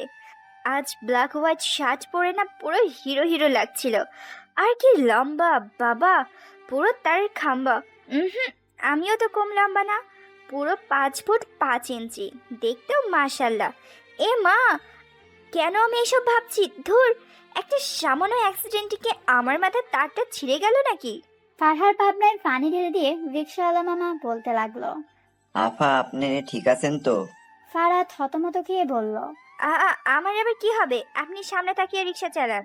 আফা, আমনের বলা ঠিকানায় তো সেই কখন আইসা পড়ছি। আমনেরে ডাকতাছি, কিন্তু আপনি সে কখন থেকে ভেবে যাচ্ছেন। রিক্সাওয়ালা মামার কথা শুনে ফারহা বেশ লজ্জা পেল। আস্তে আস্তে রিক্সা থেকে নেমে বাড়ির দিকে চলে গেল ফারহা। জি বস, আপনার কথা মতো কলেজের সামনে সিসি ক্যামেরা ফুটেজ দেখে মেয়েটির ছবি প্রিন্ট করে নিয়েছি। আগামী 2 ঘন্টার মধ্যে সব ইনফরমেশন আপনাকে দিচ্ছি। ওকে, বাট একটা নয়, 2টা মেয়ের পুরো ইনফরমেশন চাই আমার। ওকে বস, হয়ে যাবে। ফারহা আর তিন্নির পুরো ইনফরমেশন এখন মেঘের হাতে। মেঘ ফারহার ছবিটা খুঁটিয়ে খুঁটিয়ে দেখছে আর ভাবছে, এই মেয়েটা এত ডেঞ্জারাস কেন? এত ছেলেকে পিটিয়েছে, দেখলে তো পুরো ইনোসেন্ট মনে হয়, কিন্তু তার ভেতরে এমন একটা গুন্ডি টাইপ মেয়ে ভাবা যায়। মেঘের ভাবনার ছেদ ঘটে মিহুর আগমনে। তুই হঠাৎ এখানে? কেন, আমি কি তোর অফিসে আসতে পারি না? বাই দ্য ওয়ে, এই মেয়েটিকে। মেয়েটির নাম ফারহা। মাই গড ভাই, তুই? বাকিটা বলতে না দিয়ে মেঘ বলে উঠল, মিহু, এত কিছু তোকে ভাবতে হবে না, তুই জাস্ট ড্যাডকে ম্যানেজ করে নিস। আমাকে তো তুই জানিসই, ড্যাডের সাথে আমার কখনো কোনো কথার মিল হয় না, যার ফলস্বরূপ আর্গুমেন্ট শুরু হয়। আই নো ভাই, আমারও টেনশন হচ্ছে, কিন্তু কোনো কিন্তু নয়, যা বলছি তাই কর এক্ষুনি। কিছু বলতে হবে না ড্যাডকে, যা বলার আমি বলবো। তবে কিছু যদি আজ করতে পারে তো তুই বিষয়টা ম্যানেজ করে নিবি। ওকে ডান, বাট তুই মেয়েটাকে কিছু বলেছিস? মেঘ মিহুকে কিছু বলতে যাবে, ঠিক তখনই মেঘের ফোনটা বেজে উঠল। মেঘ ফোনটা রিসিভ করে কানে ধরতেই রাগে কপালের সব রগ ফুলে ওঠে। রেগে ফোনটা ছুঁড়ে মারল মেঘ। মিহু মেঘের রাগ সম্পর্কে অবগত, তাই কিছু না বলে চুপচাপ কেবিন থেকে বেরিয়ে গেল। মেঘ ফোনটা তুলে নিয়ে আবার সে নাম্বারে কল দিল। রিসিভ করতেই মেঘ বলে উঠল, 30 মিনিটের মধ্যে ওকে আমার সামনে চাই, রিয়াদ। ওকে বস। ফারহার ফোনে একটা ভিডিও আসলো। ফারহা ভিডিওটা চালু করতেই ফারহার সারা শরীর বরফ হয়ে গেল। ভয়ে ফারহা হাত থেকে ফোনটা নিচে পড়ে গেল। আহাত, হ্যাঁ আহাত। আহাতকে কে যেন অর্ধ উলঙ্গ করে হাত পা শিকল দিয়ে বেঁধে রাখা। আহাদের সমস্ত শরীরে কেটে যাওয়া অংশে শুকনো গুঁড়োমরিচ আর লবণ ছড়িয়ে ছিটিয়ে দেয়া। আর আহাত পাগলের মতো চিৎকার করছে। আহাদের অবস্থা দেখে কোনো স্বাভাবিক লোক সুস্থ অবস্থায় বসে থাকতে পারবে না। ফারহাও তাই, ভয়ে হাত পা থরথর করে কাঁপছে। ফারহা কিছুতে বুঝতে পারছে না কে আহাতকে এভাবে আটকে রেখে মারাত্মক অত্যাচার করছে, আর কেনই বা ওকে এই ভিডিওটা পাঠানো হলো। ফারহার মনে হচ্ছে ওর পুরো মাথা যেন হ্যাং হয়ে গেছে। ফোনটা তুলে নিয়ে ওই নাম্বারের লোকেশন ট্র্যাক করার চেষ্টা করছে, আর ভাগ্যক্রমে লোকেশন ট্র্যাক হয়ে যায়। ফারহা কোনোরকম বেড থেকে উঠে সেই নাম্বারে ডায়াল করে। 2বার বেজে কলটা কেটে যায়। ফারহা আবার কল দিলে 3য়বারে কলটা রিসিভ হলো। হ্যালো হ্যালো, কে বলছেন? আহাত কোথায়? কেন ওকে টর্চার করছেন? কি করছে ও? কুল কুল বেবি, এত প্রশ্ন একসাথে করলে উত্তর কি করে দিব বলো? কে আপনি? তোমার ভালোবাসা। What? Are you have gone mad? What are you saying? হ্যাঁ জান পাখি, আমি পাগল হয়ে গেছি তোমার ভালোবাসায়। আমি পাগল হয়ে গেছি মাত্র একদিনে। ফারহা একদিনে কথাটা শুনে চমকে উঠল। একদিনে মানে? আপনি কে বলুন তো? আর কেনই বা আহাতকে এভাবে টর্চার করছেন? আমার জান পাখির উপর যে নজর দিবে আমি তাকে তেলে তেলে কষ্ট দিয়ে মারবো, যেমন আহাতকে করেছি। ওর সাহস কি করে হয় যে তোমার দিকে হাত পা বাড়ানোর? ওর 2 হাত আমি কেটে ফেলবো। ওয়েট, আর ভিডিওটা তোমাকে পাঠিয়ে দিব, চিন্তা করো না। আপনি কি সাইকো? আপনি এটাকে ভালোবাসা বলছেন? এটা ভালোবাসা না। আপনি যে একটা সাইকো তার পরিচয় দিচ্ছেন। ভালোই ভালোই বলছি, আহাতকে ছেড়ে দিন, নয়তো আপনি বিপদে পড়বেন। ও রিয়েলি? তোমার মতো বুঝকি মেয়ে আমাকে থ্রেট করছো? How funny. ওই দিনের পর যা হয়েছে আমি আর মনে রাখতে চাই না। তিন্নি, চল দোস্ত। বস, আশিকুর রহমান নাকি ইউএস যাচ্ছে।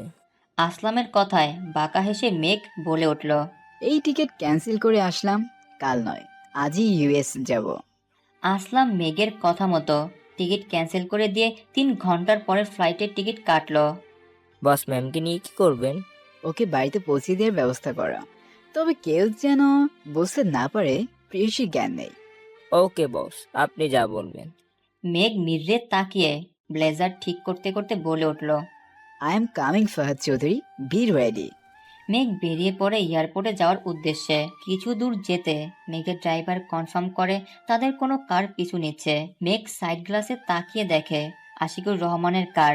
মেঘ বাঁকা হেসে ড্রাইভারকে বলে, টনি, কারটা ফাস্ট ড্রাইভ করো, ফ্লাইটে লেট হয়ে যাচ্ছে। বাট স্যার, ওই গাড়িটা।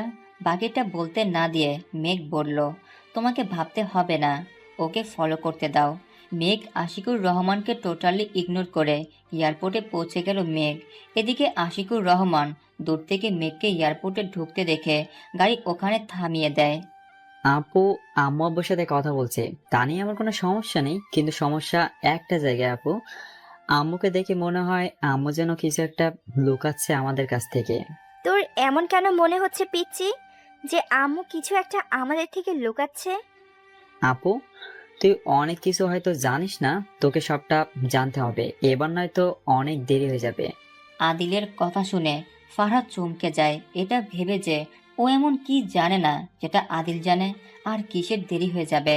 ফারহাদ চোখে একরাশ কৌতূহল নিয়ে আদিলকে প্রশ্ন করে বসে, পিচ্চি, আমি সবটা জানতে চাই। কি জানি না আমি? কি গবেষণা হচ্ছে 2 ভাই বোনের মধ্যে? না, তেমন কিছু না। আব্বুর সাথে কথা বলতে পারিনি, তাই মন খারাপ করছে আদিল। ও, তা আদিল বাবা, তুমি মন খারাপ করো না, কাল তোমাদের আব্বু আসছে। মিসেস মোহনা আর না দাঁড়িয়ে চলে গেল।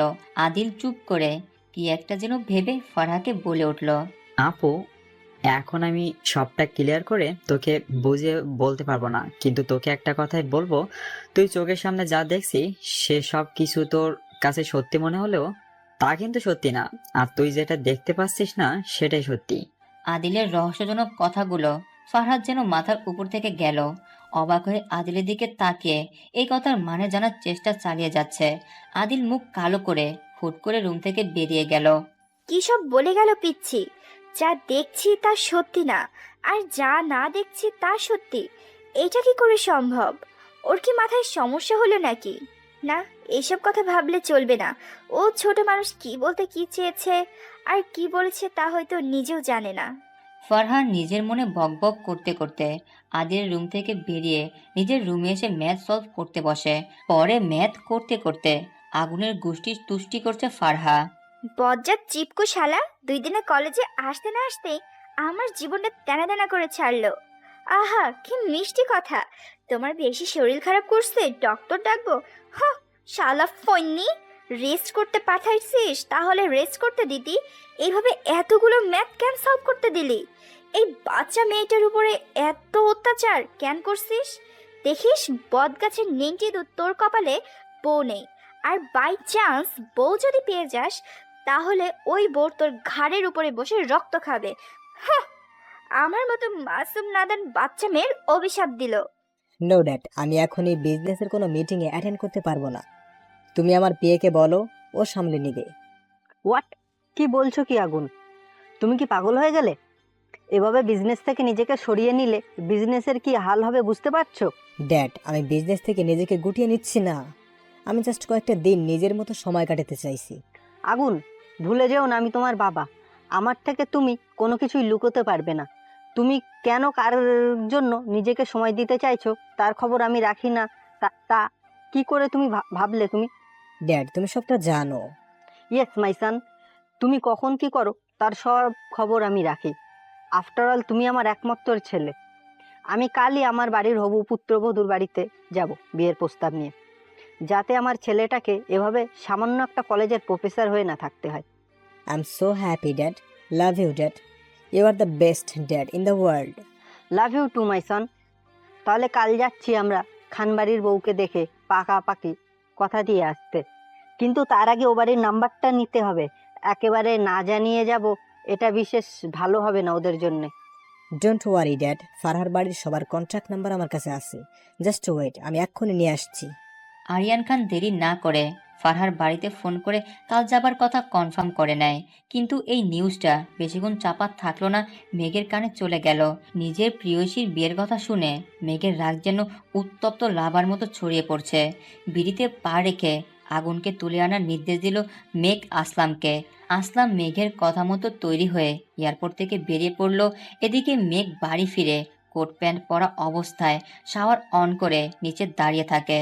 প্রিয়সী, শুধু আমার আমার আমার যে ওর দিকে হাতটা বাড়াবে তার জান আমি কেড়ে নিব। প্রিয়সী আমার ছাড়া আর কারো হতেই পারে না, কারণ না। হোয়াট? কি বলছেন? কি কে আপনারা? আমার ছেলেকে কেন কিডন্যাপ করেছেন? কি চাই আপনাদের? গ্রুট করছেন মিস্টার খান। শুনুন, তাহলে আপনার একমাত্র ছেলেকে আমরা ছেড়ে দিবি, তবে একটা শর্ত, আপনার ছেলে যে মেয়েটিকে বিয়ে করতে চায় সেই মেয়েটির সাথে আপনার ছেলের বিয়ে দিবেন না। আরেকটা কথা মন দিয়ে শুনুন, আমি ফাঁকাও দিচ্ছি না। যদি পুলিশে খবর দেন তো আপনার ছেলের মুখটাও দেখতে পাবেন না, কখনো না। না না, আপনারা বিশ্বাস করুন, আমি পুলিশকে জানাবো না।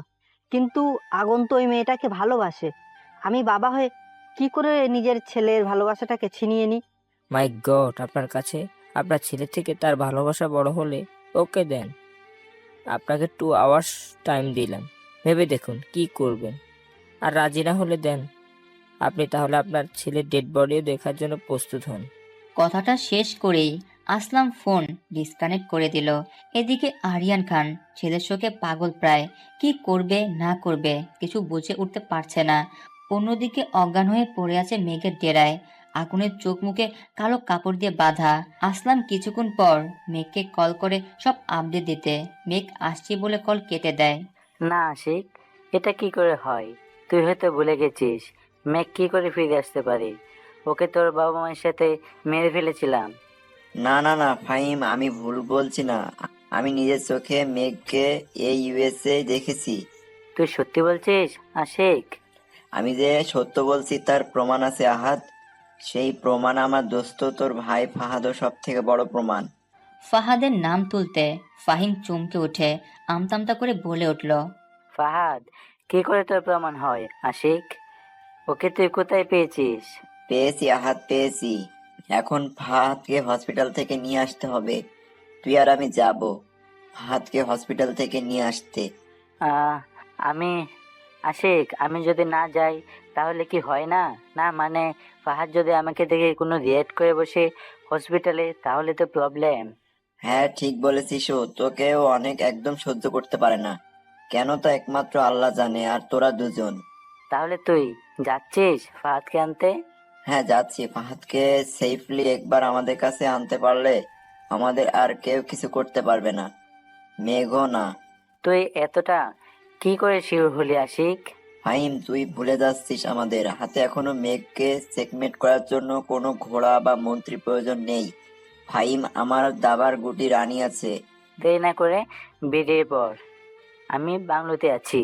আশিকুর রহমান নিজের প্ল্যান মাফিক ছদ্মবেশ ধরে ফাহাদকে যে হাসপাতালে রাখা হয়েছে সে হাসপাতালে চলে যায়। কোনো টাইট সিকিউরিটি না থাকায় অতি সহজে আশিকুর রহমান ফাহাদের কেবিনে ঢুকে যায়। ফাহাদকে চাদর মুড়ি দিয়ে শুয়ে থাকতে দেখে আশিকুর রহমান ফাহাদকে তোলার জন্য চাদর সরাতে আশিকুর রহমান চমকে যায়, কারণ চাদরের নিচে ফাহাদ নয়, জ্যাক শুয়ে গান তাক করে আছে আশিকুরের দিকে। কি ব্যাপার, আজ আগুন স্যার ক্লাসে আসলো না কেন? কেন রে, তুই কি চিপকো বুড়া ব্যাটারে মিস করতেছস? দেখ ফারুক, তুই স্যারকে সহ্য করতে পারিস না ঠিক আছে, এটা তোর প্রবলেম, কিন্তু আমার সামনে স্যারকে নিয়ে এইসব বাজে কথা বলবি না। এরকম ইয়াং হ্যান্ডসাম ড্যাশিং কুল স্যারকে বুইড়া বানায় দিলি। বুইড়ারে বুইড়া বলুম না তো কি চুরি কমো, শালির ঘরের শালি। তোর ওই স্যারের থেকে আর একজন আছে যার পার্সোনালিটি অ্যাটিটিউড সবার থেকে আলাদা। সম্পূর্ণ অন্যরকম। গাঢ় নীল চোখের রং, চুলগুলো হালকা ব্রাউন কালার, আর বাকিটা বলার আগে তিনি ফারহাকে থামিয়ে দিয়ে বলে উঠল, ফারু, তুই ঠিক আছিস তো? আমার আবার কি হবে? হুম হুম, আমি ঠিক আছি। আমার মনে হয় না ফারু, তুই যেভাবে একটা ছেলের রূপের বর্ণনা দিচ্ছিস, মনে হচ্ছে তুই ছেলেটার উপর মারাত্মকভাবে ক্রাশ খেয়ে বসে আছিস। আব তেরা ক্যা হোগা ফারা? কথাটা যেন বারবার ফারা টানে বেজে উঠছে। যাবে না, না হলে সারা দিন আমার মাথা খাবে। গুড ডাফার, আমি কেন ক্রাশ খাবো? আমি তো জাস্ট এবার ভুল ধারণাটা ধরিয়ে দিচ্ছি, দ্যাটস ইট। এই তোদের গবেষণা শেষ হলে সামনে তাকিয়ে দেখ, সবার জমরেস আছে। আফিফের কথায় সবাই সামনে তাকিয়ে দেখে প্রিন্সিপাল স্যার রেগে বড় বড় চোখ করে তাকিয়ে ওদের দিকে আসছে। প্রিন্সিপালকে দেখে ফারহার কাঁপাকাঁপি শুরু হয়ে গেল, কারণ কলেজে ঢুকতে ফারহার নজরে সিসি ক্যামেরাটা আসে। বিষয়টা তিন্নিকে জানায় না, কারণ তিন্নি অযথাই প্যানিক করে। কিন্তু শেষ রক্ষা আর হলো না, প্রিন্সিপাল হয়তো সব জেনে গেছে। Good morning sir. প্রিন্সিপাল আর চোখে ফারহার দিকে তাকিয়ে বলে উঠল, গুড না ব্যাড মর্নিং তা তো পরে দেখা যাবে, তার আগে তোমরা ক্লাসে যাও, এখনই ক্লাস শুরু হবে। ভাই রে ভাই, আজ মরতে মরতে বেঁচে গেছি, কিন্তু টাকলু স্যার এমন কথা বললো কেন?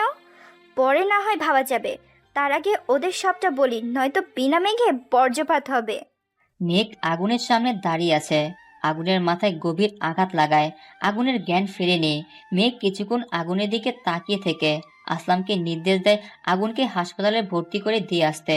কথাটা শোনা মাত্র আসলাম মনে হয় অবাকের চরম পর্যায়ে। মেঘ আসলামের মুখের সামনে তুড়ি বাজাতে আসলামের হুঁশ ফিরে আসে। বস আপনি এটাকে ছেড়ে দিবেন কিছু না করেই? এই মেঘ চৌধুরী কখনো তার শত্রুদের ক্ষমা করে না আসলাম। আমার কাছে যুদ্ধ নামা মানে নিজের শত্রুদের দুর্বলতা জেনে সেখানে আঘাত করা, যাতে পরবর্তীতে লড়াই করার শক্তি সাহস কোনোটাই না থাকে। You know what that Aslam, everything is fair, love and war.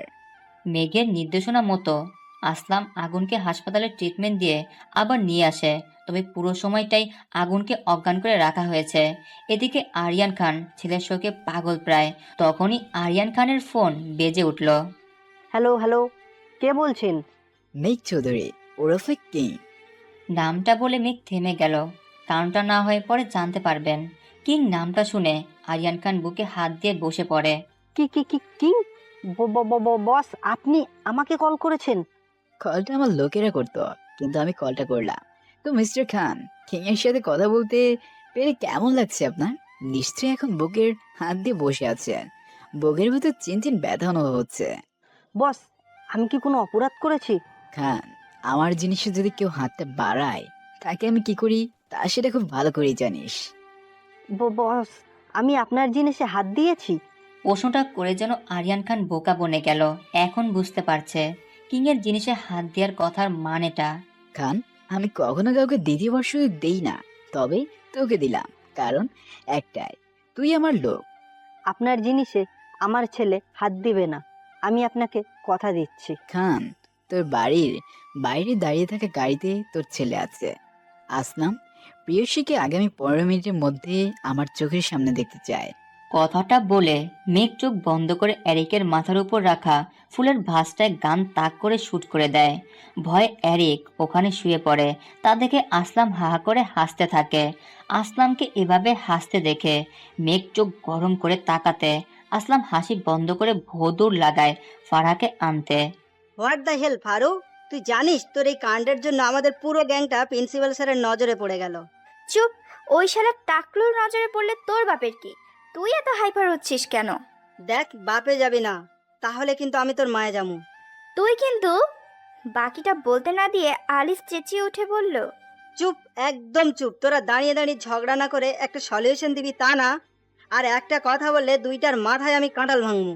আলিফ, তোর একদিনকে নয়তো আমার একদিনকে কাঁঠাল ভাঙবি, দাঁড়া দেখাচ্ছে মজা।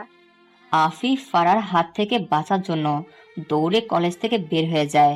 ফারহা আফিফের পিছু নিয়ে দৌড়ে কলেজের বাইরে আসতেই ফারহার সামনে একটা কালো মাইকো দাঁড়িয়ে ফারহা হাত ধরে হ্যাচকার টান দিয়ে গাড়ির ভেতরে ঢুকিয়ে নেয়।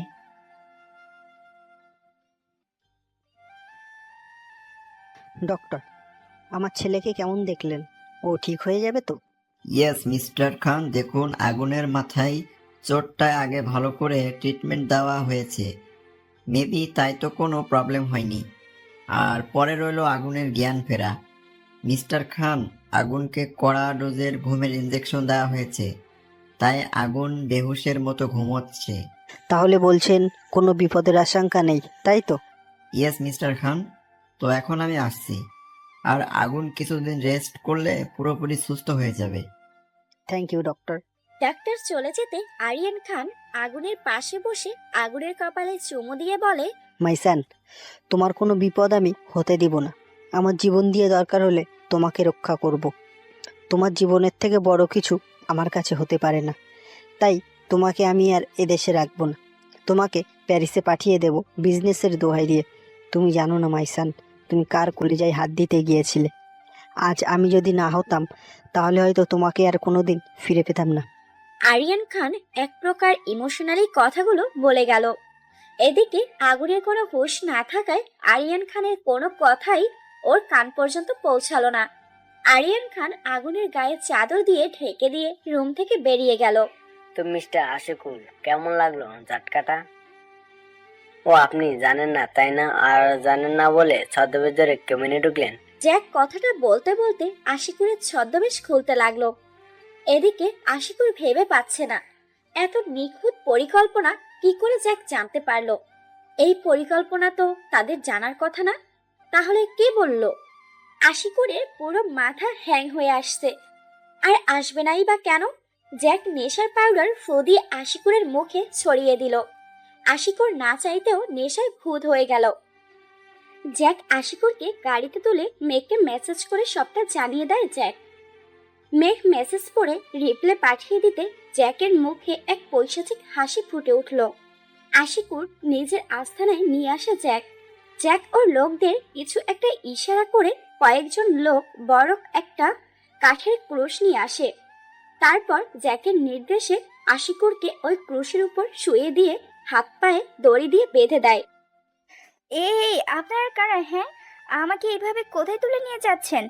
গাড়ি থামান, গাড়ি থামান বলছি, নয়তো আমি চিৎকার করব। ম্যাম প্লিজ শান্ত হন, আপনাকে আপনার গন্তব্যে নিয়ে যাওয়া হচ্ছে। আরে বাস, এরা কি সত্যি সত্যি কিডন্যাপার নাকি অন্য কিছু? কিডন্যাপার হলে তো এতক্ষণে আমাকে অজ্ঞান করে নিয়ে যেত, তা তো করছে না। তাহলে এরা মোটিভটা কি? আর কোন গন্তব্যের কথা বলছে এই মুখ পোড়া হনুমানগুলো? জানতে চাইবো না, থাক, দেখি এরা কি করে। কিন্তু এতক্ষণ চুপ থাকবো কি করে? পেটের ভিতর কেমন যেন ঘুরঘুর ঘুরঘুর করছে। চুপ থাকলে তো এদেরকে একটু জ্বালাই দেখি কি বলে। এই মুখ পোড়া হনুমান, আমার কোন গন্তব্য স্থানে নিয়ে যাচ্ছেন শুনি? না মানে বর্তমানে কোন গন্তব্যে হচ্ছে? আমার কলেজ তো এইখানে, আর সেখান থেকে আপনি আমাকে তুলে নিয়ে এসেছেন, কিন্তু কেন? ম্যাম একটু পরেই সবটাই জানতে পারবেন, ততক্ষণে। এই এই এক মিনিট, আপনাকে কোথাও যেন দেখছি বলে মনে হচ্ছে। তাকান তো, আমার দিকে একটু তাকান তো। আপনার হনুমান মার্কা মুখটা আমি একটু ভালো করে একবার দেখি। আসলাম না চাইতেও অবাক হয়ে ফারহার কথা শুনে যাচ্ছে আর ভাবছে, আল্লাহ, মাত্র 5 মিনিট হলো আর এর মাঝে আমাকে কত কথা না শুনিয়ে দিল। এত কথা কি করে একটা মানুষ বলতে পারে? হাই হাই, এই ব্যাটারে তো আমি হাসপাতালে দেখেছিলাম মেবি, কিন্তু এখানে কেন? কি জন্য? ধুর ছাই, মনে করতে পারছি না। কিন্তু এ তো আমার বন্ধু বা আত্মীয় না, তাহলে আমাকে নিয়ে কই যাচ্ছে? আচ্ছা, মিষ্টি কথা বলে আবার আমাকে বিক্রি করে দিবে না তো? ফারহা কথাগুলো ভাবতেই ভয়ে এক শুকনো ঢোক গিলল। হঠাৎ করে ফারহার চোখে মুখে ভয়ের ছাপ দেখে আসলামও ঘাবড়ে গেল। ম্যাম আপনি ভয় পাবেন না প্লিজ, দেখুন আপনার কোনো ক্ষতি করব না, আপনি প্লিজ ভয় পাবেন না। বলতে বলতে গাড়ি থেমে গেল।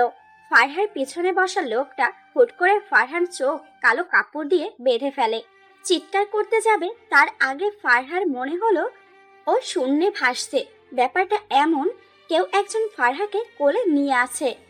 আল্লাহ গো, আমি ঠিকই ভাবছিলাম এরা মিষ্টি কথা কইয়া আমার মতো নিষ্পাপ বাচ্চা মেরে তুইলা না বিক্রি করে দেয়। এখন আমার কি হবে? আর আমার বিয়ে করা হলো না, আর আমার নাতি নাতির মুখ দেখা হলো না, এখন আমার কি হবে? ফারহার চোখ বাঁধা অবস্থায় ভয়ে উল্টোপাল্টা কথা বলছে আর হাত পা ছুটছে। মেঘ ফারহার উদ্ভট কথা শুনে হাসি চাপিয়ে রাখতে না পেরে হা হা করে হেসে উঠল। মেঘের হাসির ঝংকার ফারহার কানে আসতে ফারহা চুপ করে শুনতে থাকে হাসির আওয়াজ। মেঘ ফারহাকে ফুলের বাগানের মাঝখানে দাঁড় করিয়ে দিয়ে চোখের বাঁধন খুলে দেয়। কেউ মনে হলো আমার চোখের বাঁধন খুলে দিল। চোখ মেলে তাকাতেই দেখি আমার সামনে হিরো স্টাইলে দাঁড়িয়ে আছে সেই দিনের সেই আহত যুবক, যাকে দেখে একটা বড়সড় বাস থুকু থুকু ক্র্যাশ খেলাম। না ফারা, এখন তোর ইমোশন তোর ব্যাগে রাখ। এখন ভাব এই ব্যাটা তোরে কেন তুলে নিয়ে আসছে। কোন থেকে দেখে যাচ্ছি প্রেয়সী, আমার দিকে তাকিয়ে কি যেন মনে মনে ভেবে যাচ্ছে। হয়তো কিছু মনে করার চেষ্টা করছে, আর না করলেও আমি তো আছি মনে করিয়ে দেওয়ার জন্য। মেঘ ধীরে ধীরে ফারহার সামনে দাঁড়িয়ে ফারহার কপালে ভালোবাসার পরশ দিতে ফারহার ধ্যান ভাঙে। এভাবে অচেনা কোনো লোক ওর পারমিশন ছাড়া টাচ করেছে, এটা ফারহা মেনে নিতে পারেনি। মেঘ কিছু বলতে যাবে তার আগেই ঠাস করে একটা শব্দ হলো। হ্যাঁ, ফারহা মেঘকে থাপ্পড় মেরেছে, আর তার শব্দটা এত জোরে হলো যে মেঘের গার্ডরা সবাই হাঁ করে চেয়ে আছে। গার্ডরা ফারহার দিকে এগোতে যাবে তখনই মেঘ হাতের ইশারায় থামিয়ে দেয় গার্ডদের। গার্ডরা মেঘের ইশারায় ওখানে থেমে যায়। How dare you! আপনার সাহস হয় কি করে আমাকে টাচ করার? নিজের জিনিস টাচ করতে কারো পারমিশন প্রয়োজন হয় জানা ছিল না তো। নিজের জিনিস মানে? আমি আপনার নিজের জিনিস কখন থেকে হলাম? মেঘ এবার ফারহার মুখে হাত রেখে বলে উঠল, যখন তুমি আমার রক্তাক্ত অবস্থায় রাস্তা থেকে তুলে নিয়ে হসপিটালে ভর্তি করিয়েছিলে সেই মুহূর্তে। মানেটা কি? জাস্ট আপনাকে হসপিটালে ভর্তি করেছি বলে আমি আপনার জিনিস হয়ে গেলাম? না, জিনিস না, তুমি আমার কলিজা, আমার হৃদস্পন্দন। আমি বাকিটা বলতে না দিয়ে ফারহা বলে উঠল, লিসেন মেঘ নাকি হোয়াট এভার, ভালো করে আমার কথাটা শুনে রাখুন। সেই দিন আপনাকে মানবতার খাতিরে হসপিটালে নিয়ে গেছিলাম, কারণ চোখের সামনে কোনো আহত ব্যক্তিকে চোখের সামনে মরতে দিতে পারি না। তাই আর আপনি সামান্য বিষয়টাকে একেবারে কোন পর্যায়ে ফেলেছেন বুঝতে পারছেন? দেখুন, আমি আপনার বিষয়টা সবটা ক্লিয়ারলি না জানলেও এইটুকু বুঝতে পেরেছি আপনি মোটেও কোনো ভালো লোক না। ভালো লোক হলে কেউ আপনাকে এইভাবে মাঝ রাস্তায় গুলি করে ফেলে রাখতো না। ফারহার কথাগুলো শুনে মেঘ হা হা করে হাসতে লাগলো। এদিকে ফারহা মেঘের হাসির দিকে হা করে তাকিয়ে আছে, আর তাকিয়ে থাকবে নাই বা কেন? সূর্যের সোনালি আলোয় সেই ডেঞ্জারাস লোকটার সৌন্দর্য যেন উপচে পড়ছে।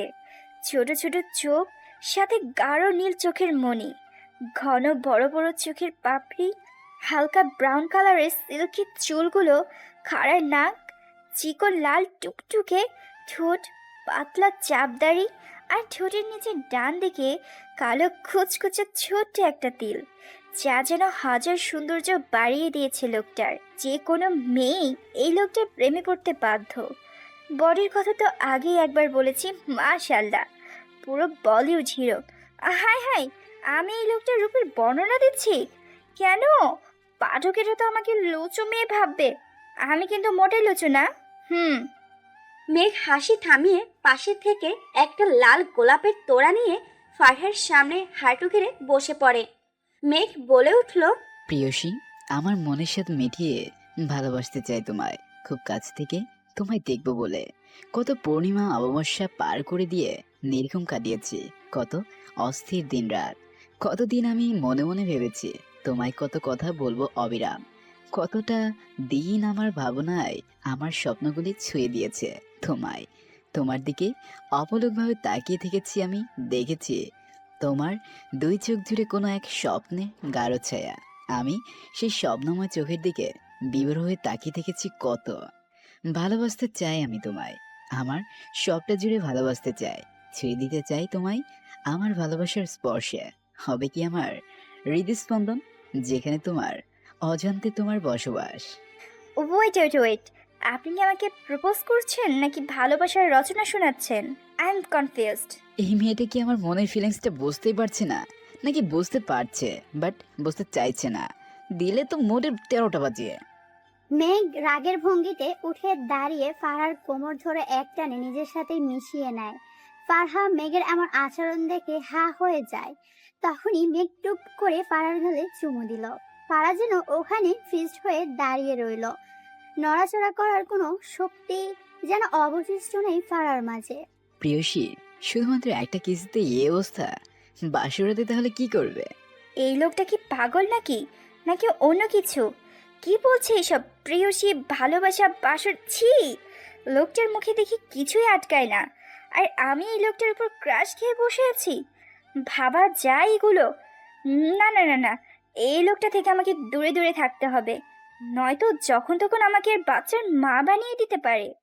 হ্যাঁ, পারি তো, যখন তখন পারি, যদি তুমি চাও। অ্যাঁ? আপনি শুনলেন কি করে আমার মনের কথা? তুমি এত জোরে জোরে মনে মনে বলছো যে আমি শুনতেই পাচ্ছি। আমি সত্যি সত্যি এবার পাগল হয়ে যাব এই লোকটার কথা শুনে। ভুল বললে প্রিয়সী, ওটা পাগল হবে না, পাগলি হবে।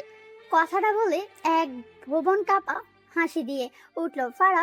মেঘের হাসির দিকে তাকিয়ে আর এক দফা ক্রাশ। ফারা তাকানো দেখে মেঘ বলে উঠল, উফ প্রিয়সী, এভাবে তাকিও না, এখানে লাগে, বুকের পাশে লাগে, নিজেকে কন্ট্রোল করতে বড্ড কষ্ট হয়। ও মাই গড, বলে কি লোকটা? আর এইভাবে আমাকে কিছুক্ষণ জড়িয়ে রাখলে আমি এবার শ্বাস আটকে মারাই যাব। ফারা মেঘকে ধাক্কা দিয়ে সরাতে যেও পারে না। তা দেখে মেঘ মুচকি হেসে আর শক্ত করে জড়িয়ে ধরে ফারাকে। ফারা এবার বেশ খেপে যায় মেঘের ওপর। আর ফারা হেঁপে গেলে কি বলে তা ফারা নিজেও জানে না। ওই মিয়া, ছাড় আমাকে, তোর সাহস তো কম না, আমাকে এভাবে জড়িয়ে ধরে আছিস। জানিস আমি তোকে কি করতে পারি? পচা ঢেঁড়স, কুমিরের ডিম, হাতির সুর, শিয়ালের নাক, গন্ডারের মাথা, হলুদ তিমি, ছাগলের 3 নম্বর বাচ্চা, ডেঙ্গু মশার বয়ফ্রেন্ড, পাগলির বর, তোর উপর টাটকা ঠাড়া পড়বে। একদমে বলে উঠল ফারা। আর ফারা বকা শুনে মেঘ কিছুক্ষণের জন্য হ্যাং হয়ে গেল।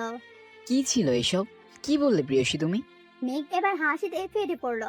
ফারা মেঘের এই হাসি দেখে ক্রাশ না খেয়ে এবার বেশ বিরক্ত হচ্ছে। কোনোই দিয়ে মেঘের পেটে গুঁতা দিতে মেঘ ফারাকে ছেড়ে দিতে ফারা দূরে সরে দাঁড়ায়। ওয়াও, এই না হলে আমার প্রিয়সী, ঠিক বুঝে গেছ নিজেকে কি করে ছাড়িয়ে নিতে হয়। লিসেন মিস্টার, আমি আপনার কোনো কথাই বুঝতে পারতেছি না। প্লিজ আমাকে আর আজকের পর কোনো ডিস্টার্ব করবেন না। আর একটা কথা, আপনার এই মুখ পোড়া হনুমান মানে এই যে আসলাম, আপনাকে যদি আর আমার কলেজের সামনে দেখি তাহলে আমার বন্ধুদের দিয়ে আপনার মাথায় হাল চাষ করব। Just mind it. আর আপনি মিস্টার মেঘ, আপনার ওই তার ছেঁড়া কথাগুলো আমাকে আর দ্বিতীয়বার শোনাতে আসবেন না, তা না হলে কিন্তু আপনার অবস্থা ওই চিপকুর মতো করে ছাড়বো, বলে দিলাম। ফারার কথা শেষ করে চলে যেতে নিলে খেয়াল করে ফারা এক চুলও নড়তে পারছে না। কি হলো? আমি নড়তে পারতেছি না কেন? কারণ আমি তোমাকে ধরিয়ে রেখেছি। পিছনে ঘুরে দেখি লোকটা আমার ওড়না নিজের হাতের সাথে পেঁচিয়ে রেখেছে, আর তাই আমি নড়তে পারতেছি না। কি করছেন কি? ছাড়ুন আমার ওড়নাটা, আমি বাড়ি যাব। যাবে তো প্রিয়সী, তার আগে আমার কিছু ইনস্ট্রাকশন শুনে নাও। মেঘের মুখে ইনস্ট্রাকশনের কথা শুনে ফারহার কপাল কুঁচকে তাকিয়ে বলল, ইনস্ট্রাকশন? কিসের ইনস্ট্রাকশন শুনবো আমি? আমি কোনো কথা শুনতে চাই না। আল্লাহ, সেদিন যদি আপনাকে আহত অবস্থায় হাসপাতালে না নিয়ে যেতাম তাহলে আজ এই ঝামেলাইতেই পড়তে হতো না। মনে হচ্ছে এখন বড় একটা ভুল করেছি আমি। রাগের মাথায় বলে ফেলল ফারহা, কিন্তু মেঘ তার প্রিয়সীর কথায় রাগ না করে বাঁকা হাসলো মেঘ। ভুল যখন করেছ তার মাসুলও তোমাকে দিতে হবে না প্রিয়সী? এনিওয়েজ, ইনস্ট্রাকশনগুলো শুনে নাও। কাল থেকে তোমার কলেজে আমি ছেড়ে আসব, আবার আমি নিতে যাব। অন্য কারোর গাড়িতে তোমার যাওয়া চলবে না, কোনো ছেলে ফ্রেন্ড থাকবে না, আর যদি থেকেও থাকে এই মুহূর্ত থেকে তাদের সাথে তোমার সব বন্ধুত্ব শেষ হলো। কোনো ছেলের সাথে কথা বলতে পারবে না। কলেজে সবসময় বোরকা হিজাব পরে যেতে হবে। যখন তখন হুটহাট করে বাড়ি থেকে বের হবে না। কোথাও যেতে হলে আমার পারমিশন নেবে। যখন আমি কল করব তখনই কলটা রিসিভ করবে। যদি কল না ধরো তো তার শাস্তি স্বরূপ 1000 কেস দেবো তোমাকে। বুঝতে পেরেছ? মেঘ ফারহার দিকে তাকাতে দেখে ফারহা কোমরে হাত দিয়ে রাগী দৃষ্টিতে তাকিয়ে আছে ওর দিকে। ওই মিয়া, ওই, তুই কি আমার জামাই লাগো নাকি? ভাই লাগিস নাকি গার্ডিয়ান? কোনটা? কোনোটাই না। তাহলে আমি কেন তোর কথা শুনবো? আমাকে দেখে কি পাগল মনে হয়? যে যা বলবে আমি তাই করব, করব না, যা বলেছিস তার উল্টাটা করব আমি, দেখে নিস। ফারার কথা বলার সময় মেঘকে খেয়াল করলে বুঝতে পারতো মেঘ কতটা রেগে আছে, কিন্তু ফারা তা খেয়াল না করে যেতে নিলে মেঘ ফারাকে কোলে নিয়ে বাগানে সুন্দর একটা দোলনায় বসিয়ে দিল। ফারা মুখ তুলে কিছু বলতে যাবে, কিন্তু মেঘের অগ্নিরূপ দেখে আর কিছু বলতে পারলো না। বস, ছেলেটাকে এনেছি। কোথায় ছেলেটি? এরিক হাতের ইশারায় করতে ফারহাও সেদিকে তাকিয়ে আটকে ওঠে, কারণ যে ছেলেটিকে লোকটা ধরে এনেছে সেই ছেলেটি আজ কলেজের সবার সামনে ওর হাত টেনে ধরে তার বিনিময়ে ফারহা ছেলেটাকে কলেজের সবার সামনে কেলানি দিয়ে ছেড়ে দেয়। কিন্তু এই ছেলেটা এখানে কেন? প্রিয়সী, এই ছেলেটা তো তোমার হাত ধরেছিল, তাই না? ওয়েট। মেঘ হাত বাড়িয়ে এরিক এক বড় ধারালো চাপাটি মেঘের হাতে দিল। মেঘ ছুরিটা নিয়ে ছেলেটার দিকে এগোতে ছেলেটা চিৎকার করে আকুতি মিনতি করে ক্ষমা চাইতে থাকে। মেঘ ছেলেটার আকুতি না শুনে এক কোপে ছেলেটির ডান হাত কেটে ফেলে দেয়। সাথে সাথে ছেলেটির নিচে গড়িয়ে ছটফট করতে থাকে। ফারহা সহ্য করতে না পেরে ছুটে যায় মেঘকে আটকাতে। প্লিজ ছেলেটাকে ছেড়ে দিন, ওকে যা শাস্তি দেওয়ার আমি দিয়েছি, আপনি ওর আর কোনো ক্ষতি করবেন না। মেঘের কেন যে রাগ হলো, হয়তো ছেলেটার হয়ে ফারহা কথা বলায়। মেঘ রাগে ছেলেটার অন্য হাতটাও কেটে ফেললো। ফারহা আর সহ্য করতে না পেরে ওখানে জ্ঞান হারায়। ড্যাড, আমরা কোথায় যাচ্ছি? আর আমার কি হয়েছে? মাথায় এত পেইন হচ্ছে কেন? মাইসান, তোমার একটা অ্যাক্সিডেন্ট হয়েছিল, আর তাই তোমার বেটার ট্রিটমেন্টের জন্য তোমাকে নিয়ে বিদেশ যাচ্ছি। সরি মাইসান, তোমাকে মিথ্যে বলে নিয়ে যাওয়ার জন্য। এখানে যে তোমার লাইফ রিস্ক আছে, আর আমি তোমার বাবা হয়ে তোমার বিপদ হতে দিতে পারি না। ড্যাড, তাহলে ফারহার বাড়িতে যাওয়া হবে না তোমার? মাইসান, তুমি আগে সুস্থ হয়ে ওঠো, তারপর আমরা এইসব নিয়ে ভাববো। আগুন আরিয়ান খানের কথাগুলো সত্যি ভেবে নিশ্চিন্তে আবার চোখ বন্ধ করে ফেললো। আদিল, তোর বাবাকে সেই কখন থেকে ফোন করে যাচ্ছি, কিন্তু তোর বাবা ফোনটাই রিসিভ করছে না। মানুষটার কোনো বিপদ হলো না তো? মামনি, তুমি অযথা টেনশন করছো কেন? তুমি তো ভালো করেই জানো আব্বুকে আর কি করতে পারে, তাহলে এত টেনশন নিচ্ছ কেন? আদিলের কথা শুনে মিসেস মোহনা কিছুক্ষণের জন্য যেন স্তব্ধ হয়ে গেল। আদিল কিছু কি আন্দাজ করেছে? আর তার থেকে এই কথাটা বললো, নাকি সবটা জেনে গেছে? ও আশিক আর ফারহানোর লুকানো সব সত্যটা? মিসেস মোহনা আর ভাবতে পারছে না। তিনি মাথায় হাত দিয়ে সোফায় বসে পড়লেন। তখন আদিল ধীরে ধীরে মিসেস মোহনার মাথার কাছে এসে দাঁড়িয়ে মিসেস মোহনার কানের কাছে এসে বলে, মামনি, হ্যাঁ মামনি, তুমি ঠিকই ধরেছ। তোমাদের প্রত্যেকের মুখোশের আড়ালে হিংস্র চেহারাটা আমি দেখে ফেলেছি, কিন্তু ভয় নেই, আপুকে তোমাদের সত্যিটা জানাবো না।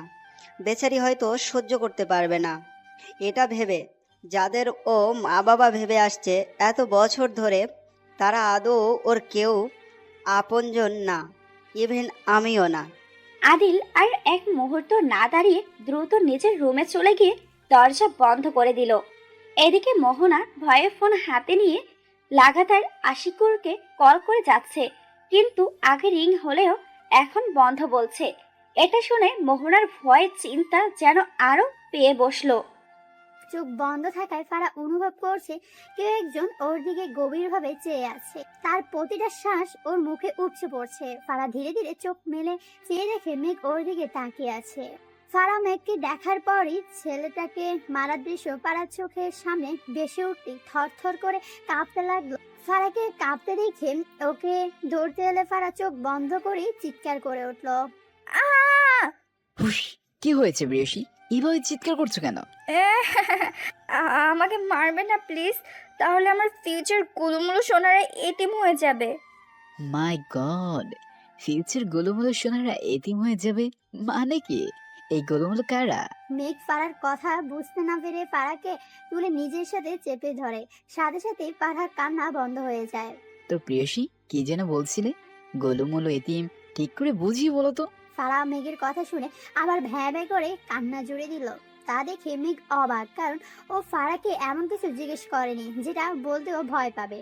মেঘ এবার একটু রেগে ফারার গলায় মুখ গুজে বলে, প্রিয়সী, আর একবারও যদি তোমাকে আমি কাঁদতে দেখি, তাহলে এবার তোমার পালা।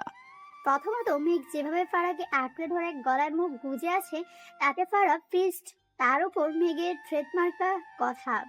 আর কি চাই, ফারা এক লাফ দিয়ে বিছানা থেকে উঠে বাইরে দৌড় দেয়। একটা প্রেয়সীর এমন বাচ্চামি দেখে হেসে দেয়। পাগলি একটা। উফ, আর কত দৌড়াবো? এটা বাড়ি নাকি রাজপ্রাসাদ, কোনটা? আমি তো বের হওয়ার রাস্তায় খুঁজে পাচ্ছি না। না ফারা না, হাল ছাড়লে চলবে না। তুই ফারা ভুলে যাচ্ছিস কেন? তোকে এই গুহা মানে থুকো এই রাজপ্রাসাদ থেকে বাইর হতেই হবে। তারপর নিজের মনে বকবক করতে করতে এদিক ওদিক ছুটছে বাইরে যাওয়ার জন্য, কিন্তু ফারা কোনোভাবেই মেঘে এত বড় রাজপ্রাসাদের মতো বাড়িটা থেকে বের হতে পারলো না। ক্লান্ত হয়ে বসে ন্যাকা কান্না শুরু করলো। এখন কি হবে? আমার ওই রাজুর মতো আমারও কি হাত কেটে নেবে ওই রাক্ষসটা? আমার গোলুমলুর কি হবে? ওরা তো আর মা পাবে না। আহারে, শুধু ওদের কথা বলছি কেন? আমার মানে আমার বরটা তো অন্য কোনো শাকচুনের গলায় ঝুলে পড়বে, তাহলে আমার কি হবে? মেঘ এতক্ষণ ফারার পিছনে দাঁড়িয়ে ফারার বলার কথাগুলো শুনছিল, কিন্তু লাস্ট কথাগুলো শুনে আর হাসি রাখতে পারলো না। পুরো শরীর কাঁপিয়ে হাসতে লাগলো। মেঘের হাসির শব্দ পেয়ে ফারা কান্না বন্ধ হয়ে যায়। এদিক ওদিক তাকিয়ে রেখে মেঘকে, কিন্তু কোথাও না পেয়ে ভয়ে জড়সড় হয়ে বসে। মা, এখানে তো কেউ নেই, তাহলে হাসছে কে? তার মানে এই রাক্ষসের সাথে ভূত পেতনিও থাকে নাকি? আল্লাহ! ভাবতেই ফারার পুরো শরীরে কাঁটা দিয়ে গেল। ফারার পুরো গলা শুকিয়ে এলো। মেঘ তখনই এক গ্লাস পানি নিয়ে ফারার সামনে ধরতে ফারা পানির গ্লাসটা নিয়ে ডক ডক করে পুরো পানিটা খেয়ে গ্লাসটা বাড়িয়ে দিতে দেখে মেঘ। ফারাকে আর পাইকে ভয়ের ছুটে দিল একবার এক চিৎকার, কিন্তু মেঘ এবার ফারাকে ধমক না দিয়ে সোজা ফারার ঠোঁট জোড়া আক্রমণ করে বসে। এরিক, আমি যা দেখছি তুই কি তাই দেখছিস? ইয়াহু, বস হাসছে, আবার কিছু আর বলতে পারলো না, তার আগেই আসলাম। এরিকের মুখ চেপে ধরলো। হুস, চিৎকার করে বলছিস কেন? ধীরে না বল, হয়তো বস শুনে ফেলবে। আসলাম, আমাদের কি ঠিক হচ্ছে এখানে দাঁড়িয়ে বসের রোমান্স দেখা? না মানে বস যদি কোনোভাবে জানতে পারে আমরা এভাবে দাঁড়িয়ে ওনারা আর ম্যামের রোমান্স দেখছি, তাহলে কি শাস্তি দেবে? আমাদের এটা ভেবে ভয় লাগছে। এরিকের কথা এবার সত্যি আসলামের ভয় হতে লাগলো, তাই এরিককে নিয়ে ওখান থেকে সরে আসলো হাতে প্রাণ নিয়ে। 5 মিনিট পর মেঘ ফারার নরম ঠোঁট জোড়া ছেড়ে দিল। মেঘ ছেড়ে দিতেই ফারা হাঁপাতে লাগলো। মেঘ ফারাকে কিছু বলার সুযোগ না দিয়ে ফারাকে কোলে তুলে নিয়ে হাঁটতে লাগলো। এই রাক্ষস আমাকে কেন কোলে তুলল? এই রাক্ষস আমাকে কেন কোলে তুললি? নামা বলছি, নামা। তোর একদিনকে নয়তো আমার 2 দিন। তোর এত বড় সাহস, তুই আমার ঠোঁট। থেমে গেল কেন প্রেয়সী? কথাটা কমপ্লিট করো। তোমার ঠোঁট না জানি কি বলছিল, বলো বলো। ফারা বুঝতে পারলো মেঘ ওকে লজ্জা দেওয়ার জন্য কথাটা বলেছে। ফারা এবার রেগে তেড়ে উঠলো। দেখুন মিস্টার চৌধুরী, আমি কোনো খেলার পুতুল না যে আমাকে নিয়ে আপনি খেলবেন। দেখুন, আপনি একজন বড় ব্যবসায়ী, ইভেন পুরো বিডির টপ বিজনেসম্যান শুনেছি। শুধু বিডিতে নয়, অন্যান্য দেশেও আপনি রাজ করেন। তাহলে এই মিডল ক্লাস মেয়েটার পিছনে কেন লেগে আছেন? দেখুন, আমি আপনার যোগ্য না, আর না আপনি আমার যোগ্য। বামুন হয়ে চাঁদায় হাত দেওয়ার স্বপ্ন আমি দেখি না। আমি আশা করব এরপর থেকে আপনি আমাকে আর ডিস্টার্ব করবেন না, ওকে? Are you done? হোয়াট? আপনি কি আমার কথা বুঝতে পারছেন না? প্রিয়সী, তুমি কি চাও? ওই ছেলেটার মতো তোমার প্রিয় মানুষগুলোর একই অবস্থা আমি করি? মানে আপনি কি কি বলতে চাচ্ছেন? ইটস ভেরি সিম্পল প্রিয়সী। তুমি যদি আমার কথা মতো না চলো, তাহলে তোমার ফ্যামিলি, তোমার বন্ধুদের আমি এমন অবস্থা করব তা তোমার ধারণারও বাইরে। ফারা এবার সহ্য করতে পারলো না। মেঘের কথা শুনে সত্যি ওর 2 চোখ বেয়ে নোনা জলের রাশি বেয়ে পড়তে লাগলো। মেঘ আলতো করে চোখের পানি মুছে দিয়ে ফারাকে বুকে শক্ত করে জড়িয়ে ধরে, যেন আলগা করে ধরে তার প্রেয়সী কোথাও হারিয়ে যাবে। প্রিয়সী, তুমি কেন বুঝতে পারছো না আমার ভালোবাসা? হয়তো আজ আমি তোমাকে আমার ভালোবাসা বোঝাতে অক্ষম, কিন্তু কাল পরশু তোমাকে তো বুঝতে হবে আমার ভালোবাসা। গাড়ির চাবি। আসলামের গাড়ির চাবি দেওয়াতে ফারহা বুঝতে পারলো ওকে কোলে করে এখানে বাইরে আনার কারণ। মনে মনে বেশ খুশি হলো ফারহা। শালার রাক্ষস, একবার যদি বাড়িতে যেতে পারি, তারপর যদি তুই আমাকে ধরতে পারিস, তো আমার নামও ফারানি আলিয়া। আলিয়া, এই নামটা আমার মুখে কেন আসলো? আগে তো কখনো এই নামটা শুনিনি। তাহলে যাকগে, তাতে আমার কি? মেঘ ফারহাকে গাড়ির সামনের সিটে বসিয়ে দিয়ে ড্রাইভিং সিটে বসে পড়ল মেঘ। আপনি কোথায় যাচ্ছেন? আমি একা যেতে পারবো। রাক্ষসটাকে আমার বাড়ি চিনতে দেওয়া যাবে না। মাই লাভ, তুমি যে কারণে আমাকে যেতে নিষেধ করেছ সেটা তো আমি অলরেডি জেনে গেছি। মানে আমার বাকিটা বলার আগে মেঘ বলে উঠল, মেঘের কথাটা ফারহার মাথার উপর থেকে গেল। ফারহা পাল্লা প্রশ্ন করতে যাবে, তখন আগে মেঘ বলে উঠল, প্রিয়সী, এখন যদি আর একটা প্রশ্ন করো তাহলে কিছুক্ষণ আগে যে ঘটনাটা ঘটেছিল তার রিপিট টেলিকাস্ট হবে। ফারা কথাটা শোনা মাত্র হাত দিয়ে ঠোঁট চেপে ধরে, কারণ ফারা বুঝতে আর বাকি নেই মেঘ কি বলতে চাইছে। ওর ঠোঁটের ওপর আবার অ্যাটাক করতে পারে, এটাই তার ফ্লো। ফারা কাণ্ড দেখে মেঘ হেসে গাড়ি স্টার্ট দেয়। গাড়ি চলাকালীন পুরো রাস্তায় ফারা মুখ থেকে হাত সরায়নি, ওভাবেই বসেছিল। আর এদিকে মেঘ ফারার দিকে বারবার আর চোখে তাকিয়ে মুচকে হাসছে। শালা প্যাকেটের বর, হনুমানের লেজ, কানকাটা পেতনির নানা, নীল টিকটিকির ডিম, ড্রাগনের মামা, পচে টমেটোর ক্ষেত, শুটকি মাছ, ধলা কুমির, রাক্ষসের দাদা নানা। ইস, ভুল বললাম তো, রাক্ষসের হেড কমান্ডার। দেখিস শালা, তোর জীবনে কোনোদিন বিয়ে হবে না। আমার মতো নিষ্পাপ বাচ্চা মেয়ের অভিশাপ বিফলে যাবে না, দেখিস। প্রবলেম নেই প্রিয়সী, তুমি আমাকে বিয়ে করবে, অন্য কাউকে করতে হবে না। মেঘের কথা শুনে একটা ট্রাস্কি খেলো ফারহা। ভালোবাসা প্রিয়সী, ভালোবাসার জন্য তোমার মনের সব কথা শুনতে পাই। ভালোবাসা না ছাই, শালা এক চিপকু কলেজের জীবনটা টানা টানা করে দিচ্ছে, আর এই রাক্ষস বাকি জীবনটা ভাজা ভাজা করে দেওয়ার জন্য আসছে। প্রিয়সী বাড়ি এসে গেছে। ফারহা আশেপাশে তাকিয়ে দেখে সত্যি ওর বাড়ির সামনে। ফারহাকে আর গিয়ে পায়, দরজা খুলে নামতে যাবে, তখনই মেঘ ফারহার হাতটা চেপে ধরে। তা দেখে ফারহা ভয় পেয়ে যায়। হাই হাই, এখন আবার কি করবে এই লুচো রাক্ষসটা? তোমার এই লজ্জু রাক্ষসটা তোমার কপালে তার ভালোবাসার স্পর্শ দিবে। মেঘের কথাটা শুনে ফারহার দু চোখ কটর থেকে বেরিয়ে যাবার উপক্রম। মেঘ ফারহার কপালে আলতো করে ঠোঁটের স্পর্শ দিয়ে ছেড়ে দিল। ফারহা ছাড়া পেয়ে গাড়ি থেকে নামতে মেঘ প্রেয়সী বলে ডেকে বলে, প্রিয়সী, তোমার জীবন বাজে বাজে হোক বা তেনা তেনা, তাই একমাত্র এই মেঘ চৌধুরী করবে। অন্য কেউ মাঝে আসলে তা সরিয়ে দিতে আমি দ্বিতীয়বার ভাববো না। Just mind it. কথাটা বলে মেঘ গাড়ি স্টার্ট দিয়ে চলে গেল। কিন্তু মেঘের কথাগুলো যেন ফারহার কানে এখনো বাজছে। ফারহা মেঘের বিহেভ দেখে অবাক হচ্ছে, কারণ মেঘ যে এভাবে ওর সাথে কথা বলেছে তা দেখে মনে হয় ও মেঘের কত বছরের চেনা কাছের প্রিয় মানুষ। ফারহা মেঘের কথা ভাবতে ভাবতে বাড়িতে ঢুকতে দেখে মেঘ ফারহার কপালে আলতো করে ঠোঁটের স্পর্শ দিয়ে ছেড়ে দিল। প্রিয়সী, তোমার জীবন বাজে বাজে হোক বা তেনা তেনা, তাই একমাত্র এই মেঘ চৌধুরী করবে। অন্য কেউ মাঝে আসলে তা সরিয়ে দিতে আমি দ্বিতীয়বারও ভাববো না। Just mind it. ফারহা মেঘের কথা ভাবতে ভাবতে বাড়িতে ঢুকতে দেখে মিসেস মোহনা একটা লোকের হাত ধরে কান্নাকাটি করছে। লোকটা অন্যদিকে ঘুরে বসে থাকার জন্য ফারহা মুখটা স্পষ্ট দেখতে পেল না, কিন্তু মিসেস মোহনা ফারহাকে দেখতে পেয়ে দ্রুত লোকটার হাত ছেড়ে দিয়ে চোখের পানি মুছে নিয়ে হাসি মুখে ফারহাকে বলে উঠল, আরে ফারহা, আজ এত লেট করে কেন ফিরলি? দেখ কে এসেছে, তোর ফাহিম মামা। মিসেস মোহনার কথা শেষ হতে ফাহিম মুখ ঘুরিয়ে ফারহার দিকে এক দৃষ্টিতে তাকিয়ে আছে। ফারহা ফাহিমকে দেখে যেন চমকে উঠল। এই এই মুখটা তো আমার খুব চেনা, কিন্তু কোথায় যেন দেখেছি। ফারহাকে চুপ থাকতে দেখে ফাহিম বসা থেকে উঠে দাঁড়িয়ে ফারহার দিকে এগোতে ফারহা ছুটে নিজের রুমে চলে যায়। তা দেখে ফাহিম মোহনা দুজনে স্তম্ভিত হয়ে যায়। মোহনা, ফারহা কি আমাকে চিনতে পেরেছে? ওর কি স্মৃতি ফিরে এসেছে? না ভাই, এটা কি করে সম্ভব? ওর যাতে স্মৃতি না ফিরে, তার জন্যই তো আশিকের কথা মতো ওই ড্রাগসটা রেগুলার দিচ্ছি ফারহাকে। তুই শিওর তো ওই ড্রাগসটাই দিছিস তো?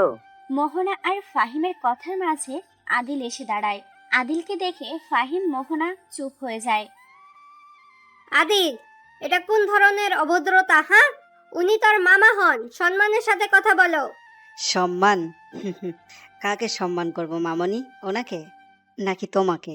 আদিলের কথা শুনে মোহনার রাগে রীতিমতো কাঁপতে লাগলো। আর ফাহিম হাঁ করে আদিলের কথা শুনছে। মাই গুডনেস, এটুকু ছেলের কি জাজ! একে গাটানো যাবে না, ঠান্ডা থাকতে হবে, নয়তো এতে বিপরীত হবে। আদিল, এই মুহূর্তে তুমি আমার সামনে থেকে চলে যাও। লিসেন মা, না মামনি না, তোমাকে তো এখন আর আমার মামনি বলে ডাকতেও ঘৃণা হয়। আদিলের কথা শেষ হওয়ার আগে সজোরে এক থাপ্পড় পড়ল আদিলের গালে। আদিল মোহনার হাতের থাপ্পড় খেয়ে মুচকি হেসে বলে উঠল, দেখলে তো আজকাল আর সত্যি কথার দাম নেই।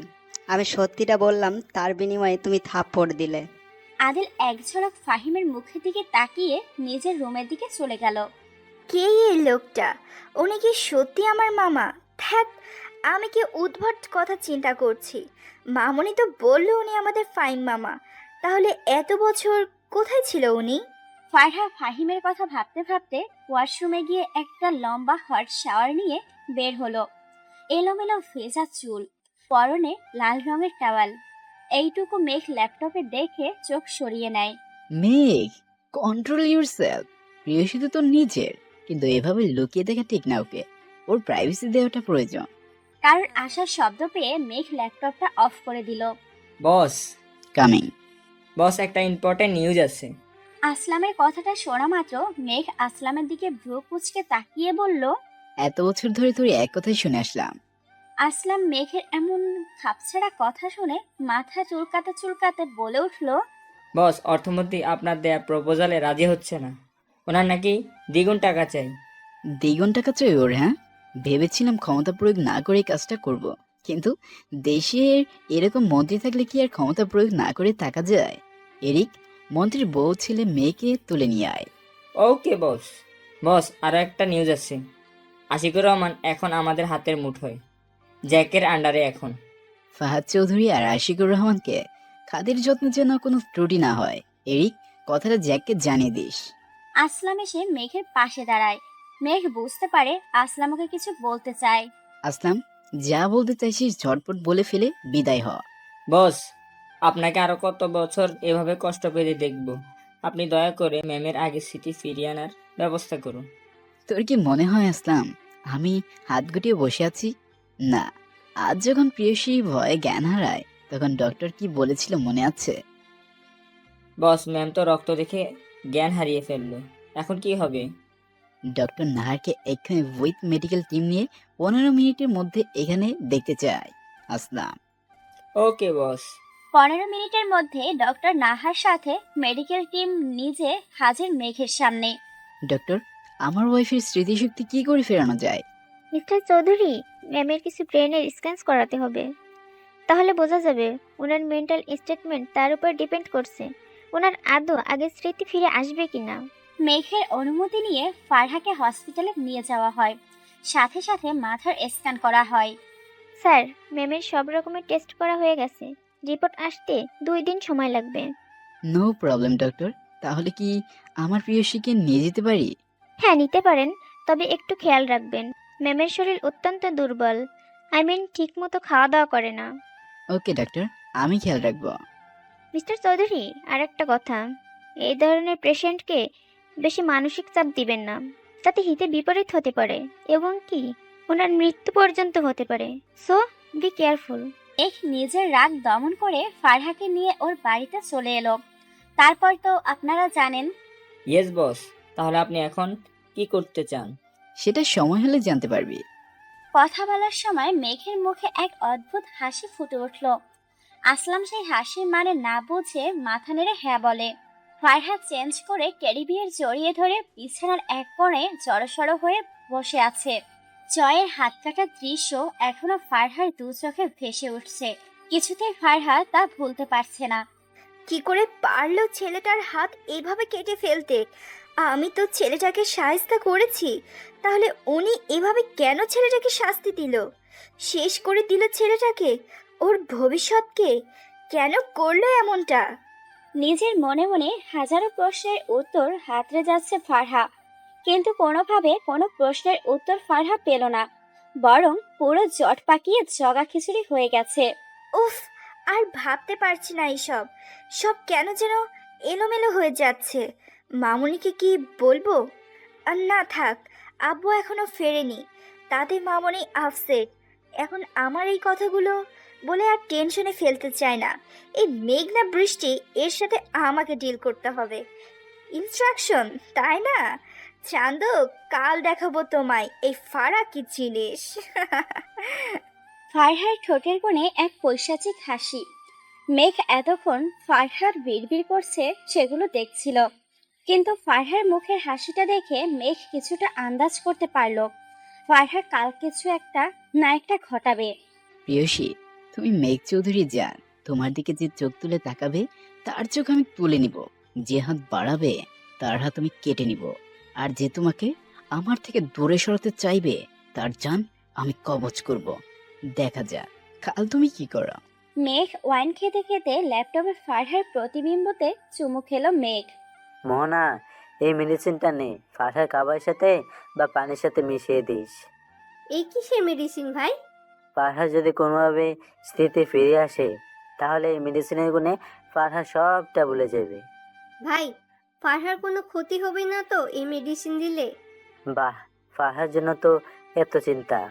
আমার মনে হচ্ছে ফারহা ফারুকের মেয়ে না, তোর মেয়ে। হ্যাঁ, কি বলছিস? ফারহা আমার মেয়ে হতে যাবে কেন? ওকে আমি নিজের মেয়ে কখনো মনেই করি না। ওকে আমি ঘৃণা করি। শুধুমাত্র ওর সম্পত্তির জন্য ওকে বাঁচিয়ে রেখেছি, নয়তো কবে মেরে পুঁতে রাখতাম। Just like a little sister. শোন, আর তোমার তো 1 বছর, তারপর ফারহার চাপটা শেষ। মোহনা ফাহিম নিজেদের কথায় এতটাই মগ্ন যে আদিল পিছনে দাঁড়িয়ে ওদের সব প্ল্যানিং জেনে গেল তা মোহনা ফাহিম বুঝতেও পারল না। না মামনি, তোমাদের প্ল্যান আমি কোনো মতে সাকসেসফুল হতে দিব না। হোক না আপু অন্য কারোর মেয়ে, কিন্তু বোন ও আমার। আমার আপু আমি বেঁচে থাকতে ওর কোনো ক্ষতি আমি হতে দিব না। জাস্ট ওয়েট অ্যান্ড সি কি করে তোমাদের পাতা ফাঁদে তোমাদেরকে আটকে দিই। আদিল খুব সাবধানে পিছন থেকে সরে গেল, যাতে ওর উপস্থিতি ওর মা বা মামুনি টের না পায়। অন্যদিকে তোমাকে বারণ করার পরও তুমি একই ভুল করেছ। এত সাজগোজ কার জন্য করো? হ্যাঁ, হেই, তোমার ওরা বন্ধুদের জন্য, তাই না? তাদের দেখাতেই সাজগোজ। ওকে, আজ আমি ওদের তোমার সামনে শেষ করে দেব। কথা শেষ হতেই মেঘ ইশারা দিতে কয়েকজন এসে রাব্বি, হাসান, আফিফ এদের একসাথে দেহ থেকে মাথাটা আলাদা করে দিল। ফারহা তা দেখে সহ্য করতে না পেরে চিৎকার করে উঠল। না না না না না না, এটা হতে পারে না। না, কি নিষ্ঠুর উনি, কিভাবে মারতে পারলো ওদের?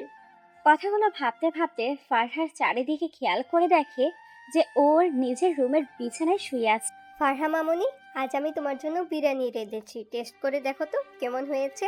ওয়াও মামনি, বিরিয়ানি আমার সব থেকে ফেভারিট ডিশ। দেরি করছো কেন, দাও। মোহনা ফারহার প্লেটে বিরিয়ানি সার্ভ করে দিতেই আদিল টেবিলের নিচে তাকিয়ে ইঁদুর ইঁদুর বলে চেঁচাতে থাকে। ইঁদুরের কথা শুনে ফাহিম মোহনা টেবিলের নিচে তাকাতে আদিল ফারহার প্লেটের সাথে ফাহিমের প্লেট পরিবর্তন করে দেয়। কোথায় দোলাদিল, দেখছি না তো। মামা, মনে হয় আমার চিৎকার শুনে ইঁদুরটা পালিয়ে গেছে। আদিলের কথা সবাই বিশ্বাস করলেও ফারহা করল না।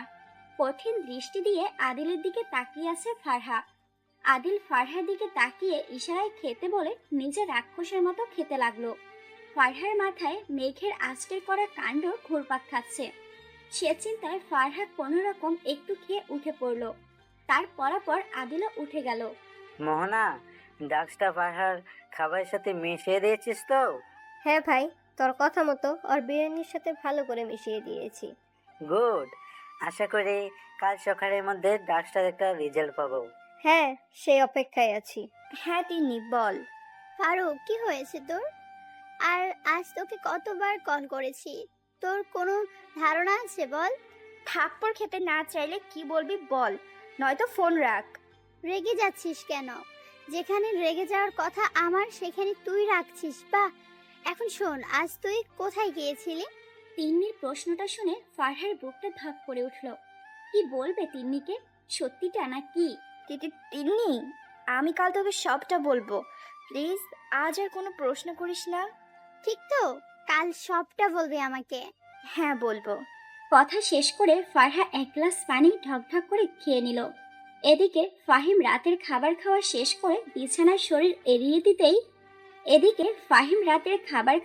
করে বিছানায় শরীর এলিয়ে দিতেই ঘুমিয়ে গেল।